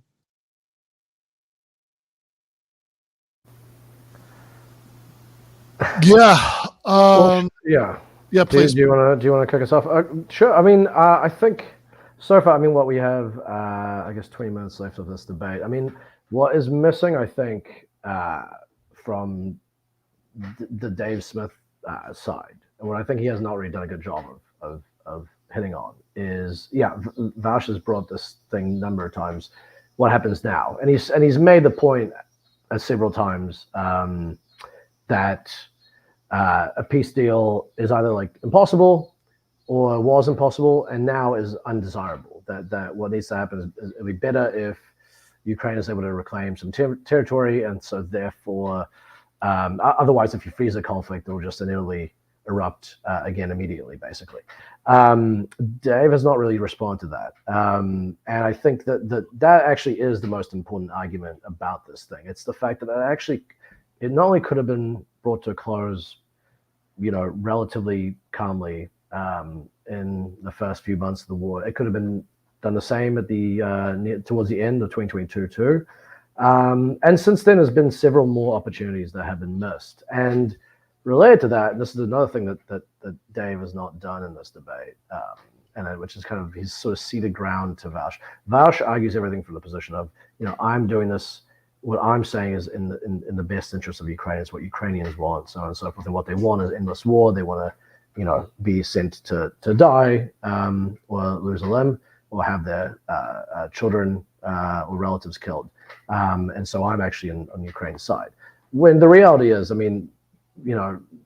even setting aside public opinion polls and how trustworthy they are in the middle of a war zone, and in a context where anti-war voices have been rounded up, prosecuted, jailed, so on and so forth.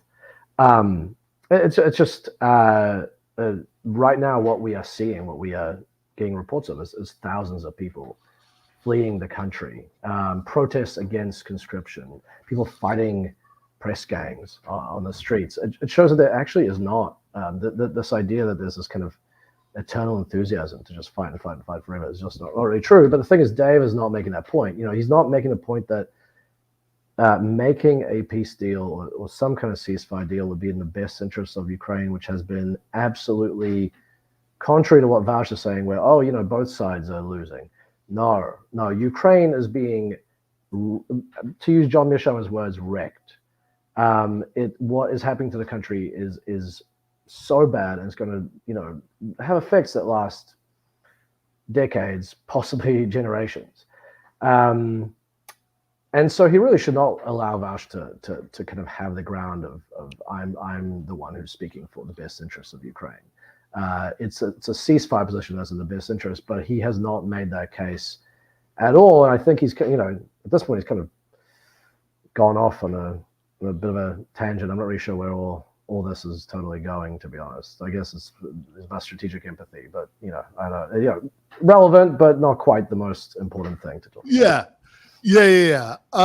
Right, because I think Dave's focus here is very much on opposing,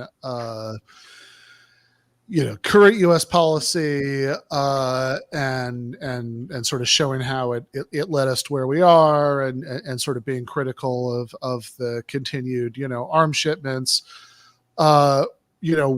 Whereas I mean I think that I think that your emphasis has correctly been on exactly the question of what should happen now, right? Which is which is that we should have a peace deal, right? That this is I mean, look, is it possible that that you have a peace deal and then war breaks out again in the future? Certainly, right? I mean, lots of places around the world, if wars have stopped, there's been ceasefire lines at where fighting is stopped, and then it starts again another 10 years. There's no guarantee that wouldn't happen, but the idea that you should continue to have this incredibly devastating war in terms of its immediate human consequences and incredibly dangerous for the entire world war for another year, another 5 years, another 10 years, on the hope that somehow ends with a more stable peace, I think is just incredibly misguided, right? As in fact people are sometimes literally thrown right onto the buses, taking them to conscription centers in a lot of video clips that have gone around, right? And so, I don't know. I mean, I just want, as we're coming to the end of the main show, we've got the post game for patrons. We'll watch the last 20 minutes of the debate. If you are a patron, you should already have that link. If you're not, no time like the present to become one, patreon.com/Ben Burgis. But in any case, like, I think that there are, maybe it's most helpful at this stage, right, to kind of reiterate, like, certainly where I'm coming from on this in terms of the core position, right? Since there are two things that I see kind of thrown around a lot here, right? They're both represented in the chat, right? Which is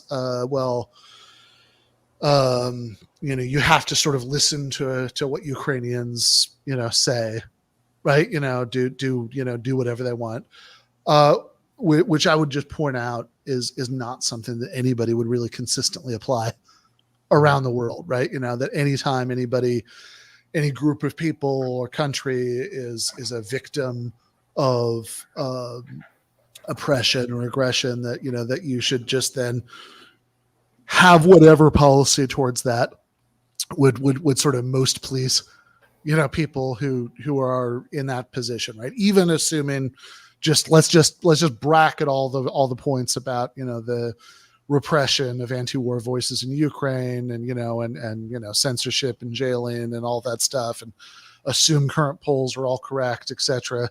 Right? Like, I don't see that as a position anybody would consistently take, right? And then the other one is, well, if you don't support doing anything in particular, if you don't support the current policy of sort of continually shipping weapons to Ukraine, opposing initiatives like China's that peace proposal that would that could de-escalate the situation and be a basis for talks, right?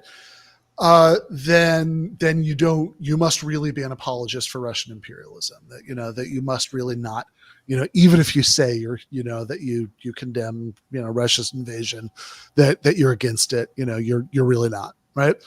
And again, I would point out nobody consistently applies this line of thought to other conflicts around the world. In fact, I think a lot of the people who say these things could see that very easily in the case of other conflicts, right? So I just did a debate last week with another person in Vaush's line of work, Stephen Bennell, where he repeatedly accused me of wanting like regime change or invasion of Israel because why would you accuse them of genocide if you didn't want that, right? I said no. Look, all I'm advocating is that the United States stop supporting the terrible things that Israel is doing. I mean, obviously, it's not a serious possibility in any case, but sure, if anybody was actually proposing that we like invade Israel to, then I would be against that. You know what? Here's something else I would be against. If we just decided like, okay, maybe not Hamas because their goals are morally disreputable, but we picked some other Palestinian faction, Popular Front for the Liberation of Palestine, and decided that we were going to back them with unlimited weapons until such time as they had completely defeated Israel and I don't know, that brought about a single socialist binational state in Israel Palestine. I wouldn't want that to happen either, right? Like, I think that would be a terrible idea, to sort of like if we switch sides and then just did an eternal proxy war until that happened. Even though I actually think that would be the most just possible outcome, but I still think that if we could have instead we had a ceasefire right now and there was like diplomatic pressure on all parties to create like a two-state settlement that would be horribly inadequate from the perspective of absolute justice. I still think that would be by far the best outcome, realistically, right? And I would much prefer that than just like, the United States waging a eternal proxy war against Israel. Right now, of course, my priority would be stopping the United States from waging, eternal proxy war on the wrong side, right? But like the same way that not wanting the United States to provide material assistance and diplomatic cover to Israel while it's carrying out these atrocities doesn't mean that I want any sort of, particular interventionist course of action in the opposite direction. Not wanting a particular interventionist course of action against Russia doesn't mean that I think that what Russia has done in Ukraine is justified. In fact, people may recall the first time Norman Finkelstein was ever on the show, since he actually does, have a argument in defense of what Russia did. I spent like an hour arguing with him about this on the show, right? Like, you can think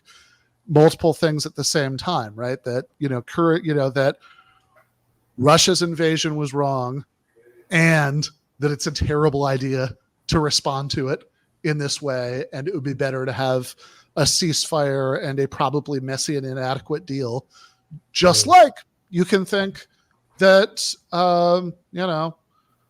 what Israel's doing in Gaza is horrible, is horrendous, but that doesn't mean that I'm like secretly pining for the United States to like switch sides and do some sort of interventionism on the other side there. And I think, in fact, out of the menu of options immediately available and the sort of remotely imaginable, I think a ceasefire followed by movement in the direction of some messy and probably horribly inadequate peace deal, would still be a very good thing in the world as we actually find it.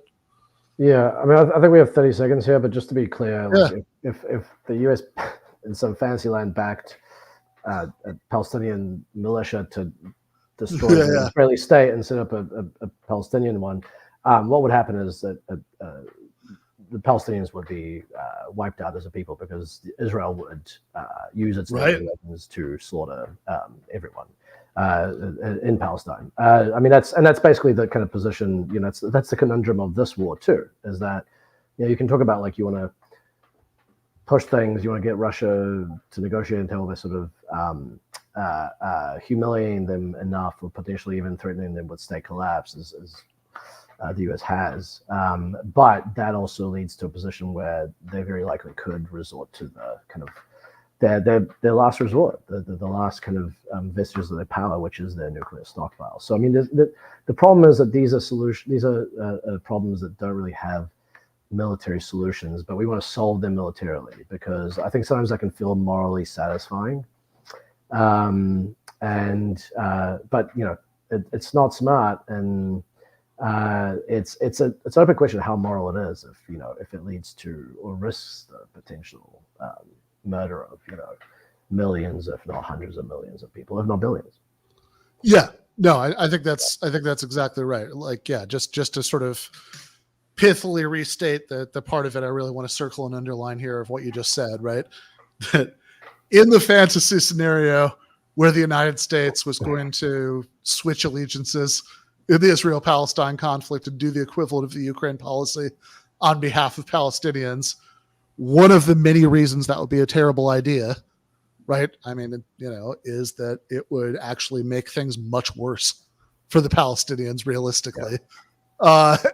And similarly, having a war drag on, in Ukraine for God knows how long. I also, by the way, Vaush hasn't quite said this in this debate, but like I find very few supporters of the current policy will actually tell me explicitly, like say, yes, I believe that it is a possible outcome that eventually Russia is going to be driven out of 100% of the Donbass and also Crimea. Like very few of them seem to actually be willing to say that in so many words, right? Like there's always a lot of vagueness and equivocation on that point. And so, yeah, I tend to think that, you could have eventually it's going to, I mean, look, short of something like some sort of nightmare scenarios about state collapse or nuclear exchange, like this will end at the negotiating table. I would prefer that it happen before the, mountain of corpses gets much, much, much higher over the course of, coming years. But that's my bias on this. Maybe Vaush will convince me that I'm wrong about this in the remaining 20 minutes of the debate, but we should go to the post game to finish it up. So again, if you're a patron, you should have that link already, and we'll see you there in just a moment.